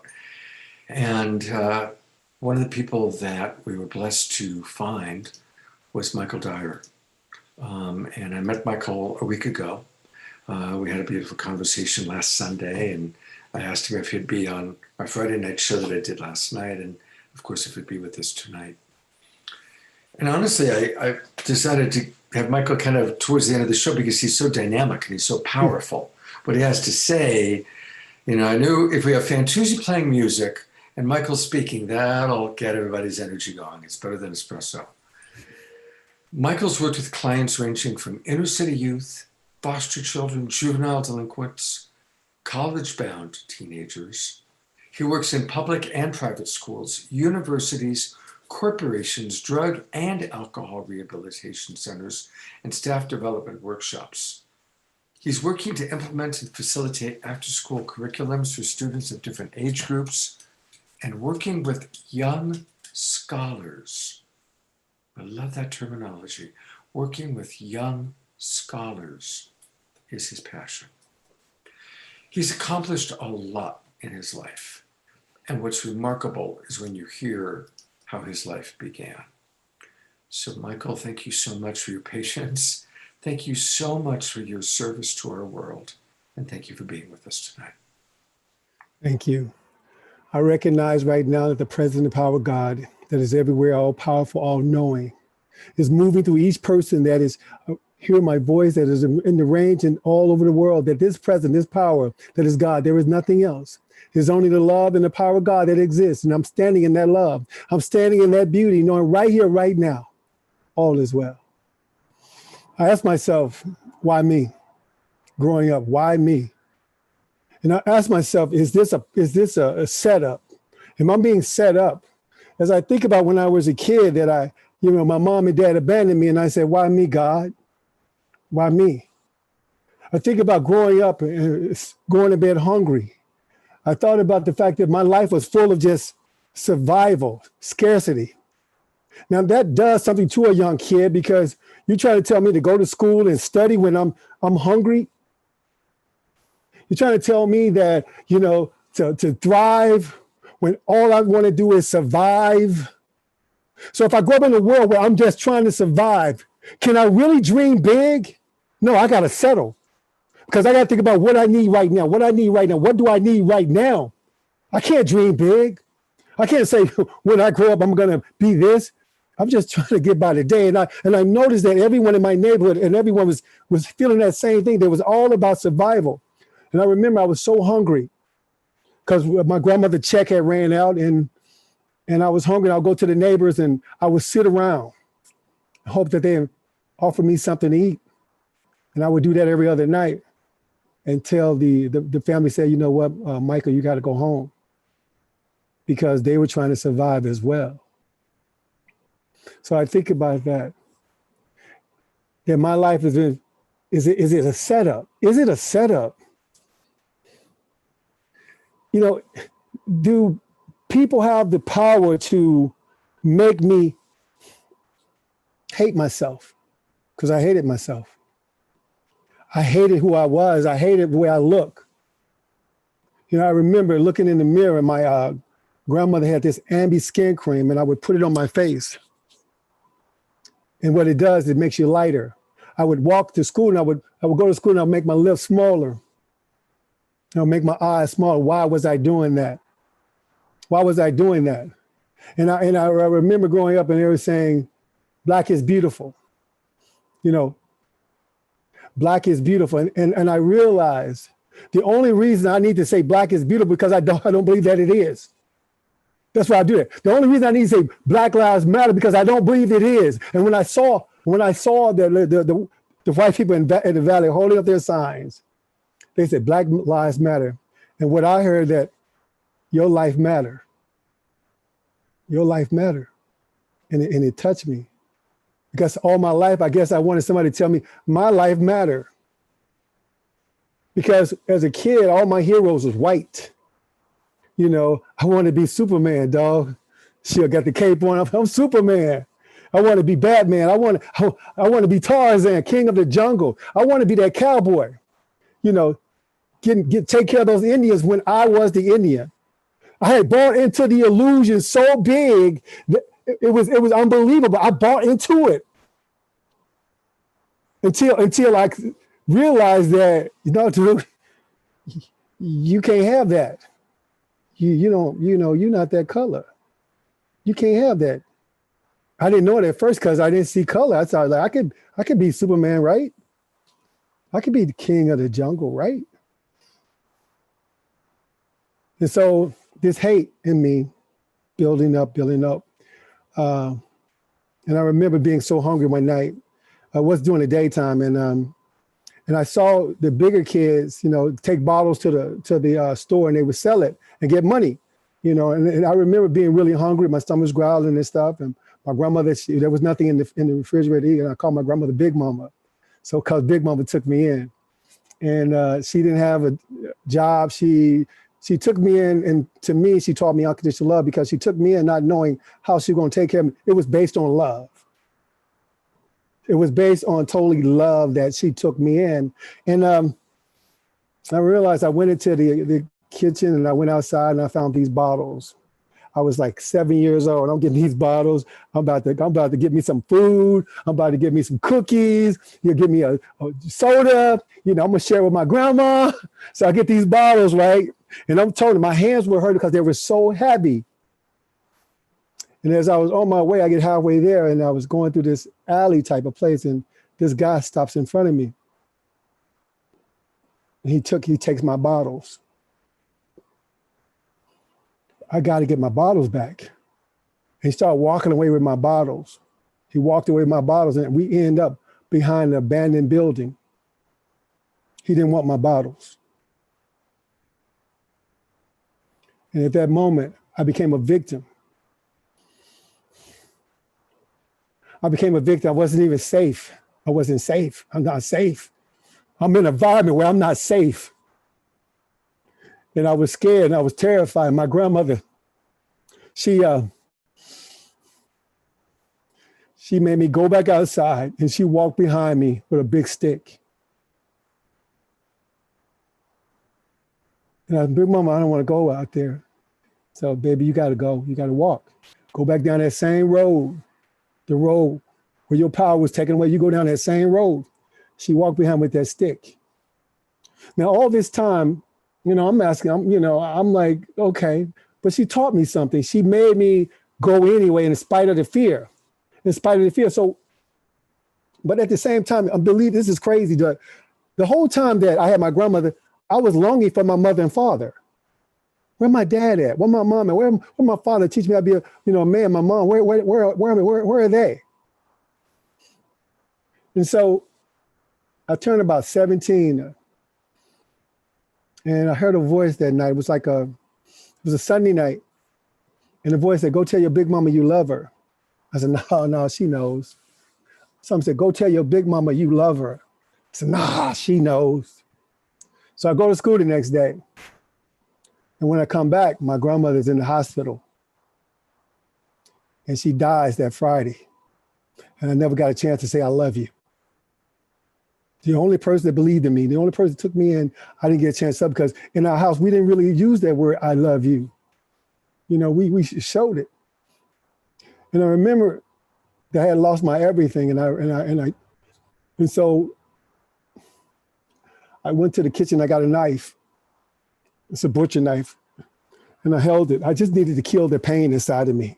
I held it to my heart.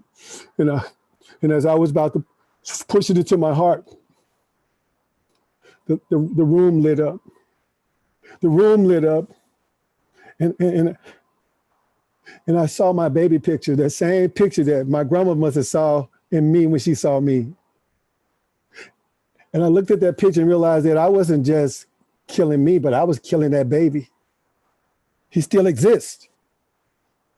And I realized that I was looking for everybody to love me when I should have been loving that baby. But that night, that baby saved my life. Because I saw the look in that baby's eyes. He had no fear. He was powerful. Before the programming, he was great. He stood in his strength. He had this joy about him. He didn't know he was poor. He didn't know his mom and dad had abandoned him. He knew none of that. He stood in his essence of love. And I remember dropping the knife. And I remember just grabbing myself and holding myself. And I remember this song coming through. It says, love rain down on me. Love rain down on me. Love rain down on me. I am free, free, free, free, free. And as I was singing that song until I fell asleep. And I realized at that moment, because I became homeless after that, after my grandmother died. I was homeless for 7 years. And I found out that I've been looking in the wrong place for love. It's for me to reach back and to love that little boy, little Mikey. It's for me to love him. So I was looking for the world to love me. I'm looking for the world to validate me. Well, damn, you're gonna wait a long time. Because because what I was taught by my grandmother, if God is everywhere, then God must be right here. If God is all powerful, then all the power that God has must be right here. And if God is all knowing, then God knows everything. So therefore, if something's going on, I'm either going to give the power to the world, I'm going to give it to God. I got to make that choice. Who is my God, the world or the Holy Spirit? Or you? I got to make that decision. And every day I'm making a decision. Sometimes I feel like the world, or I'm a victim of the world. But in the end, I will know the truth, because this too shall pass. This physical form, I don't get to keep it. I might try to protect it no matter what I do, but I will not get to keep it. And I could go on and on, but I'm going to stop now. But what I'm saying, and I'm saying to each one of you, you are loved. And that love you have inside you cannot be denied. No one can deny the present power of God that exists in you. No one. The sun bows down to that power. It shines for you. The universe was made for you. And I have to remind myself, so I'm talking to you, but I'm talking to me. Because in the end, God is my source. That's for real. Thank you. Wow, Michael. Let's take a moment and just feel that. Boy, the tears are coming down from a lot of people I've been reading. So take that moment and just take it in. It totally makes sense, Michael, that you're a love coach. We can see that, you know, and you are the cowboy. And as Elizabeth says, your life does matter. Really life matters. So thank you for sharing. Wonderful. And I'm going to remind everybody, thanks for your donations. We've been very grateful that you keep supporting us. And want to mention that in about another 10 minutes or so or less, you're going to have a chance to come on our show under Community Connections. So type in the chat room your name and we'll bring you forward. And I'm going to now turn it over to Pollyanna Bush for her second song. So take it over, Pollyanna. Thank you. Oh, my. Thank you so much, Michael. I'm just so touched. I'm so moved. And in that spirit of love, I would just love for us to all take a moment here and put our hand on our hearts and take a breath.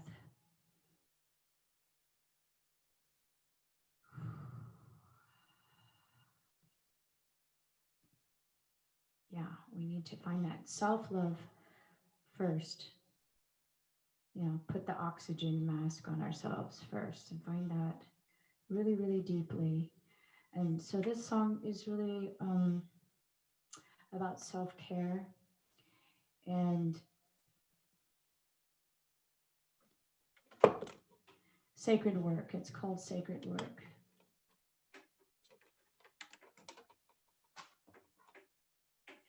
That when we take care of ourselves, we can actually send love out.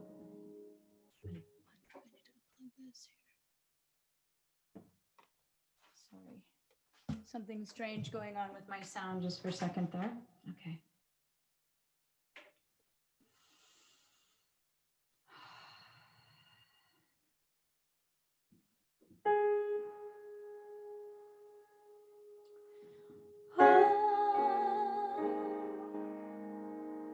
Breathe in. Feel your blood coursing through you. Oh, breathe out. Give yourself this time to renew you. Hand on your heart, bless your body. Hand on your heart, bless your life. Hand on your heart, bless your soul. See yourself filled with light. And send your love out and out.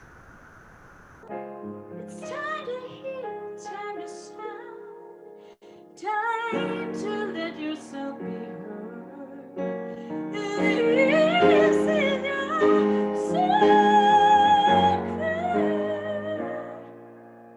your sacred word.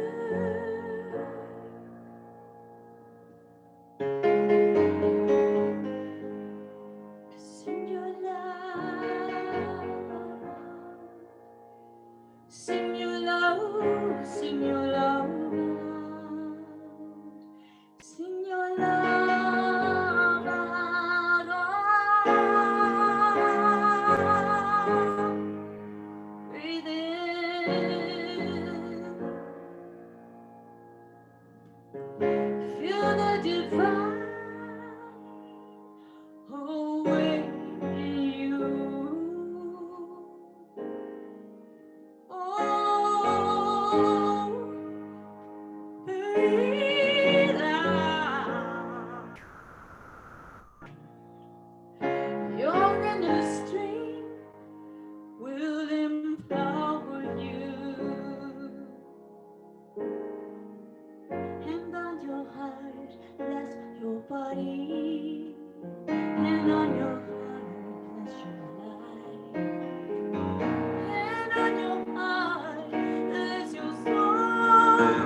Sending so much love and prayers for wholeness and unity, peace from within.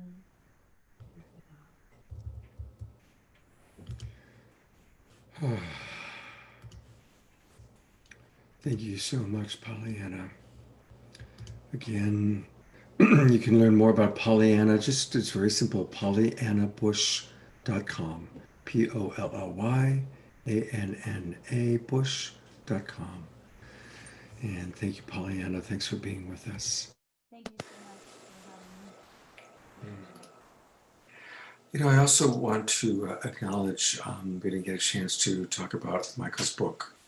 And Michael does have a really important book that he's written. It's called Woke, Change Your Perception, Change Yourself, Change Your Life. It's available, as you can see right here on Amazon. You can get it paperback, you can get it by Kindle. And so it was last night we had some people who were buying it right away on our show. So I think you all got a taste to see that Michael's got a powerful message. So let's support Michael and let's support Woke. And Michael, I'm hoping you're going to be a big part of Love Coach Academy, and looking forward to doing some beautiful work with you, brother. Thank you. All right, well, we have one final speaker, and I'm really grateful for his patience, going all the way to Maui. And this is another gentleman that was on our show yesterday. And again, I just was so impressed with what he's doing and what he's all about. You're looking at Jonah Lyon, and he's a visionary. He's a sacred activist. He's a civil rights leader and a whole systems designer. He combines spiritual understanding with scientific understanding of the quantum field. And as a result, he's the founder of the Jedi Academy. He has a whole background in physical education and even firefighting. And along with his wife, Yashika, who we've heard from earlier at the very beginning of our show, they're married, they have a beautiful daughter. And together, through their Serve Humanity project, they are doing great work. His vision is to unite all nations for the next 7 generations with co-creation. So aloha, Jonah. Thank you for being with us. We're eager to hear what you have to share. Aloha, Scott. Aloha, everyone. So much gratitude right now. Thank you, Ken. Thank you, Deb, for creating this space, this container right here. Thanks. So much gratitude to all the panelists. Such a powerful panel. Like, I'm sitting here in awe of the power, the genius, the brilliance, the compassion, the love. I'm sitting here the whole time watching and being witness to all of this, and it's like how to even follow, you know, and then it's really, this isn't a time of following. It's a time where we are all in a wave together. We're all leading this wave. We're all leading together. We're all coming into ourselves. And you know, last night I had the incredible opportunity, of course, to be on the show last night, and I found myself in tears once again, you know, from just the touching stories that have been shared here tonight. And you know, I think, you know, when coming into looking at that quantum field, you know, we've shared basically all of our information is shared through story. It's about talking story and sharing our experience, our life experience with each other, and that's what brings about connection, and where we're able to voice and word our give words to what we're experiencing, and we're all spirit having a human experience. And the more that we talk story, the more that Great Spirit gets to know itself, the more the collective consciousness gets to know itself. And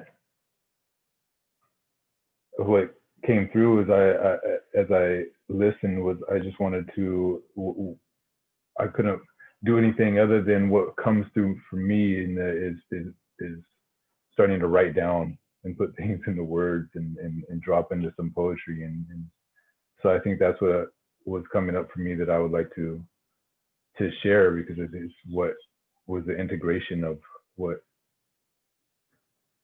I heard, what I was listening to, you know. And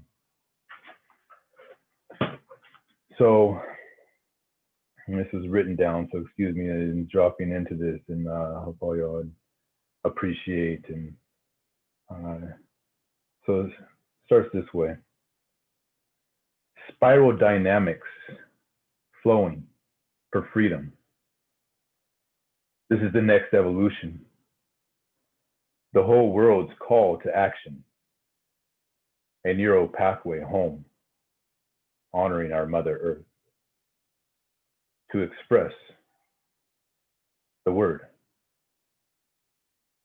Educational broadcasts stand up as networks programming to learn and work together for new emotional technology. Living solutions to heal shadows and dispel the demons with tools, skills, resources within all humanity. Offerings of love, past, present, and future. As we reflect and remind, we are all healthy.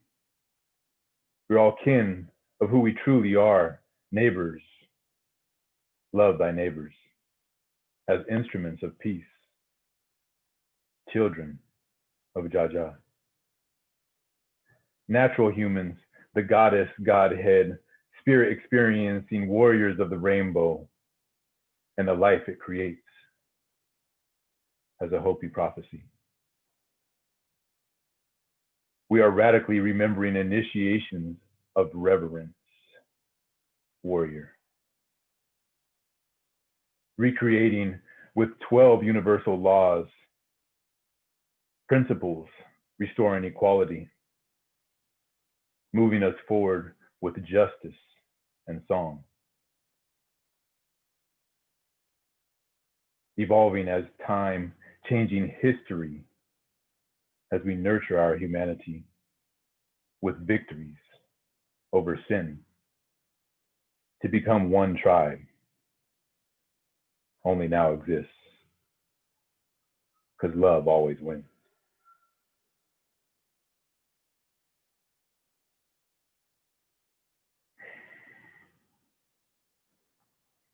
Hallelujah.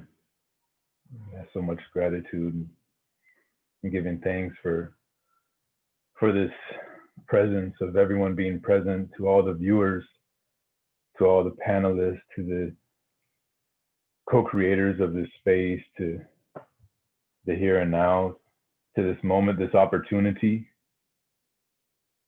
You know, these protests, these, looking at the wordsmithing of protest, pro as being a positive test.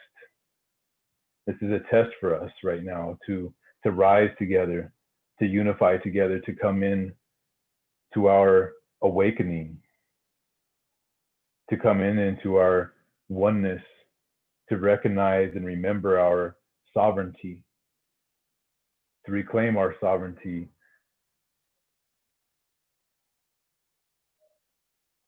to energize and to synergize, to form up, because we were just spirit in form, because we all matter. Black lives matter, white lives matter, red lives matter, yellow lives matter, brown lives matter, rainbow lives matter, we all matter.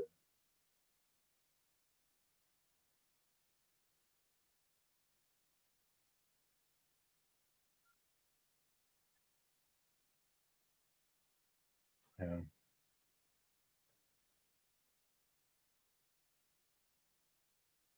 So many stories to share, and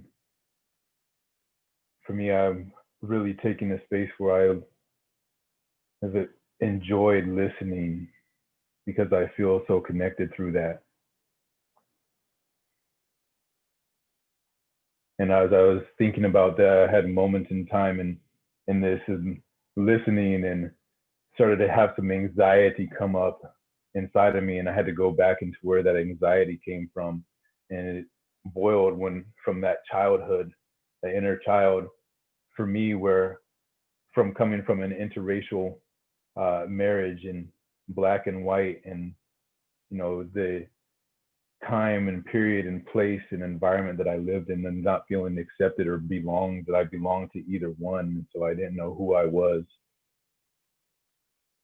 And then I found myself sitting in front of my high school graduation class, the entire student body, speaking because my mom was nominated as the teacher of the year, an African-American woman at a predominantly white school who received racial slurs and all kinds of derogatory experiences. And when I was asked to, it was such an honor and privilege. And then I found myself going back into that space right now, feeling that same anxiety, and going into this, well, who am I speaking for now? And I find the answer that came up is Mother Earth, Mama Africa. That we are all children of this earth, and she loves us so dearly, and she's given us all the wake up signs, the omens, the speeches, the information, the wisdom coming through each and every one of us, through all the creatures, through all of the frequencies. And now we're getting it right now, that we're all wakening up. We're all woke. So now it is absolutely that time for us to unite, not just for a week, but every single day, every week. And I see that World Unity Week as a platform for all of us to take off and to fly, to soar for freedom.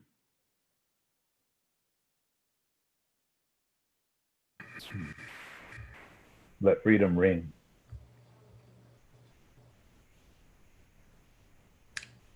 Thank you.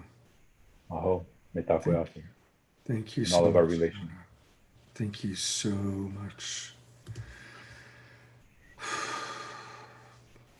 Just gonna invite all of to see this beautiful gallery of beautiful beings.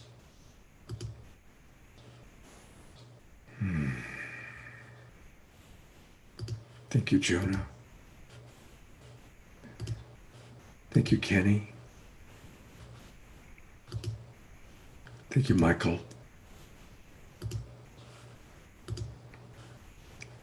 Thank you, Yosika. Thank you, Nina Gray. God bless you, Narisa. Brother Fantuzzi and Jan in the background. Behind every great Fantuzzi, there's a Jan.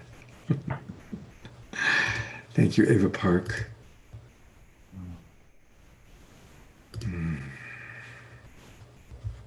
Thank you, Pollyanna. And of course, very special thank you to our partners in creating this show. Thank you, Kenny. New Living Expo, Hold the Vision. October, we will gather in person at the New Living Expo, Hold that Vision. And our amazing Deborah Giusti. And while the spotlight's on Deborah for a minute, something she doesn't know that I was planning is that for 33 years, one of the great things that we all looked forward to was the Health and Harmony Festival. It started as the Health and Harmony Festival and became the Harmony Festival. It took place the second weekend of June every year for 33 years, and it was amazing. It was such a special time. As fate would have it, in my Facebook memories, this picture came up today. This is me and my wife at the Harmony Festival. And that was 11, I think that one was 11 years ago. My wife passed away years ago, but we always went to the Harmony Festival together. And Harmony was an amazing time. I'm going to show another picture that hopefully you'll all see. There is Deborah on the main stage. She's that beautiful goddess in the white next to some of the other goddesses. She organized this dance. And Harmony Festival took place in Santa Rosa. 20,000 people or more would gather. And I just want to thank you, Deborah, for 33 years of service. And how extraordinary that even though Harmony Festival came to a completion, now we have something new that we're doing. And this is the new version, the digital version. So thank you for 33 years of service. And thank you, Deborah, for your service in bringing this new baby forward. Thank you, Scott. No, I didn't know that you were going to do it. And the thing is, this is Harmony's birthday this weekend. So that's why he's bringing that up. Every year, thousands of people would come together for the first festival of the season. And it was born of my heart and passion, just like this show is. And Fantuzzi was there for many, many years. And I'm sure a lot of you were. So it was our family gathering, just like this has become every Saturday night. So thank you, Scott, for bringing that up. Because yeah, a lot of history, a lot of memories, a lot of consciousness raising every single year. And I also want to thank all the speakers. This was an amazing show, so deep, so on the cutting edge of what we needed to hear, so heartwarming, really special. And this will go out and ripple and ripple and ripple into the universe as it should. And I also want to thank all our donors, because your money coming in is what's going to allow us to continue on if we're going to do this. And I want to thank again Jay Mayer, who made a big donation again tonight. Oh, thank you so much, Jay. So much appreciation. And really what binds us all is the love. And so many of the speakers pointed that out. It's really the love that binds us all. And next week is solstice, June 20th. And it's also Unity Week, the beginning of Unity Week. And unity is going to be our theme, because that's really the bottom line of what can heal all this, is us coming together and unifying together towards building a world that we know that we can, and being in a world that we know that we can be. Also next week, we're going to be partnering with Global Days of Unity that does a virtual festival. And also I want to honor our Earth Dance family, Earth Dance International. They're producing an all-day festival on June 21st with many musicians and speakers and just more of this, but all day. And we'll let them come on next week and share more of what they're going to be doing. And so many of us now are sharing on a virtual way, so it's really great. So thank you so much. All right, well, thank you again, Deborah. And it's beautiful, all the comments that are coming in, people talking about their precious memories at Harmony Festival. And it really was. It was the kickoff of the summer. It was such a beautiful festival. And now we're doing it in a new way, in a digital way. And we have some of our old friends like Fantuzzi, who always played there. And then all these wonderful new friends that we're meeting every week in Saturday Night Live for the Global Peace Tribe. So thank you. This is our community connection time. And so this is where just a few of you are going to get a chance to share if you wish. And we just have a couple of ground rules. Please keep it to 1 minute. Please remember to keep yourself muted if you're not speaking. And please, no heavy politics, no heavy belief systems. We're the Global Peace Tribe. We're the butterfly cells. So from our heart, no make wrong. I know there's a lot of people who can make wrong out there. But in your minute, we're not here to judge. We're not here to blame, shame, judge, or criticize. But we're here to share inspiration. We're here to share how Michael Dyer inspired us, how Nina Gray's music made us cry, how Narissa and Fantuzzi playing together reminded us of the beauty of harmony. We're here to share inspirations of what we experienced tonight. So just ask that that's what we keep our shares to, all right? And so we're going to start with Peter Melton. Peter is one of the organizers that's helping us with the Unity Festival. There's an entire week-long Unity Festival that's going to be taking place. And Peter, tell us about it. Thank you. So sweet to be here and powerful show again. It's really been a blessing to connect with you guys just in the last month here and see all that you're up to. World Unity Week, you brought it up already, worldunityweek.org, June 20 through 27. We start with following the solstice around with a Native American ceremony all day on the 20th. The 21st, as Debbie mentioned, Earth Dance and several other groups doing big events that'll be part also of World Unity Week. And then just a whole week of great stuff, including these shows where we're figuring out how many different ways we can tie in the beautiful Peace Tribe and the relationship and love work that Scott does and the variety show. And so really great to be partnering up with you guys for the show and invite you all to go check it out. It's going to be quite a really user-friendly, a real participatory time. A lot of Zoom calls where you can be talking with the great leaders and emerging culture. So check that out. Keep on being that beautiful unity that you are. And thanks for the moment on the show here. Thank you, Peter. We're really looking forward to working with you. It's been good to get to know you these last few weeks, and we're really excited about it. Thank you so much. And I just want to point out to everybody, I just put into the chat box something that I think would be a valuable thing for you to save to whatever degree you can. It's the link where this show will exist, well, as long as Facebook exists. It's the link to this video. And you know, one of the things that we've discovered is about 25-30% of the people who watch the show watch the replay. So you can help with that. Take this link at the very least, pop it on your wall, pop it in your groups, put it in a post, or do a watch party, right? Because this is such an incredibly important show we did tonight. I mean, every show we've done has been dynamic and inspiring.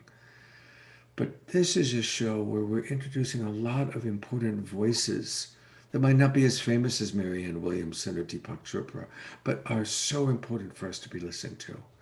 So I really want to encourage everybody, take that link. I'll put it in one more time. Copy it, save it, and post it. All right? Let's get this show out there, this particular video out there, please. All right, I think we've got a couple of other people that wanted to say a word.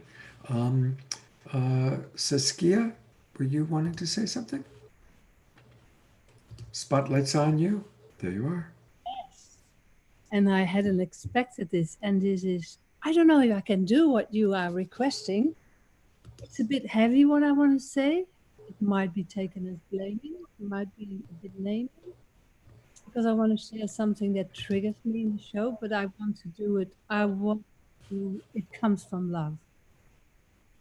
I've been, this is one of the few times I've come to a show, and I've joined many Zoom conferences lately. Can you hear me? Yes, but just a reminder to please keep it to 1 minute because we keep it to 1 minute shares.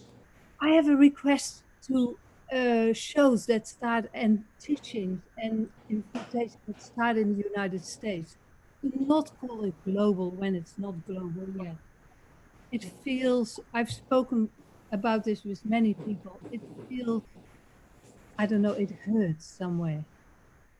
And that's all I want to say. And if you want to later, in a one-to-one, want to explore it further, I'm more than happy. Thank you. Thank you very much for sharing that. And you're certainly welcome to write into the chat box more about why that's important to you. And I am curious. Certainly, I think many of us are visionaries.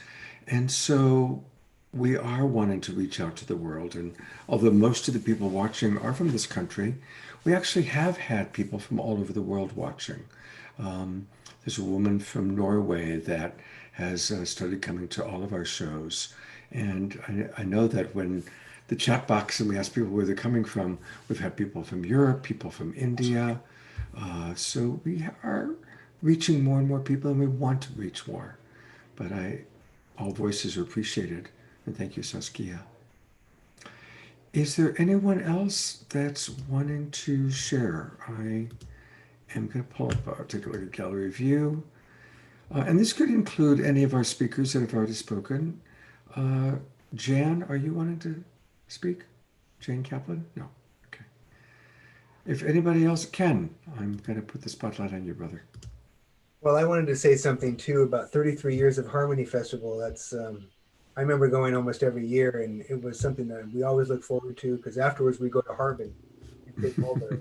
So those were some good old days. We'd have an after party at Harbin. So and it just 33 sounds like an amazing number because if I add up Whole Life Expo and New Living Expo, I come up to 33 too. So this is the 33 is like, and the threes are so magical of a number. So wow, it's just 3-3. So that's all I want to share, and just everybody look forward to getting this email on Monday with our replay of this tonight, and there'll be a survey in there and another chance to donate to our GoFundMe page. So look forward to getting that on Monday. Yay. Since you brought up the Harmony Festival again, I had found this old photo, and I love that shot for several reasons. Obviously, it's very beautiful, but it really captured like all the people there and the tents and the dancing and the music. It was a very, very special time. And that's why I really produced it, so I could dance on stage. Because I could. And a beautiful dancer you are. Beautiful dancer you are, Deborah. All right. I think everybody, I'm going to go to gallery view one last time. Is there anyone that wants to say any final words? If so, wave wildly. Me. Going once. Me. Oh. Elizabeth Boucher. Okay, because you didn't have your camera on. So are you going to turn your camera on? There yeah. You are. Okay. Okay. It's an honor to share. I'm very nervous because this is so important to me. What is happening now, I have been kind of living that since the 1980s. And I was always dreaming about the world is one country, and this energy of the universe to me is what runs the world, the universe, and the love in the universe. And I don't feel it all the time, but when I feel it, I feel really good. And it's the key to happiness because we're all interconnected. And that's it. Thank you. Thank you very much.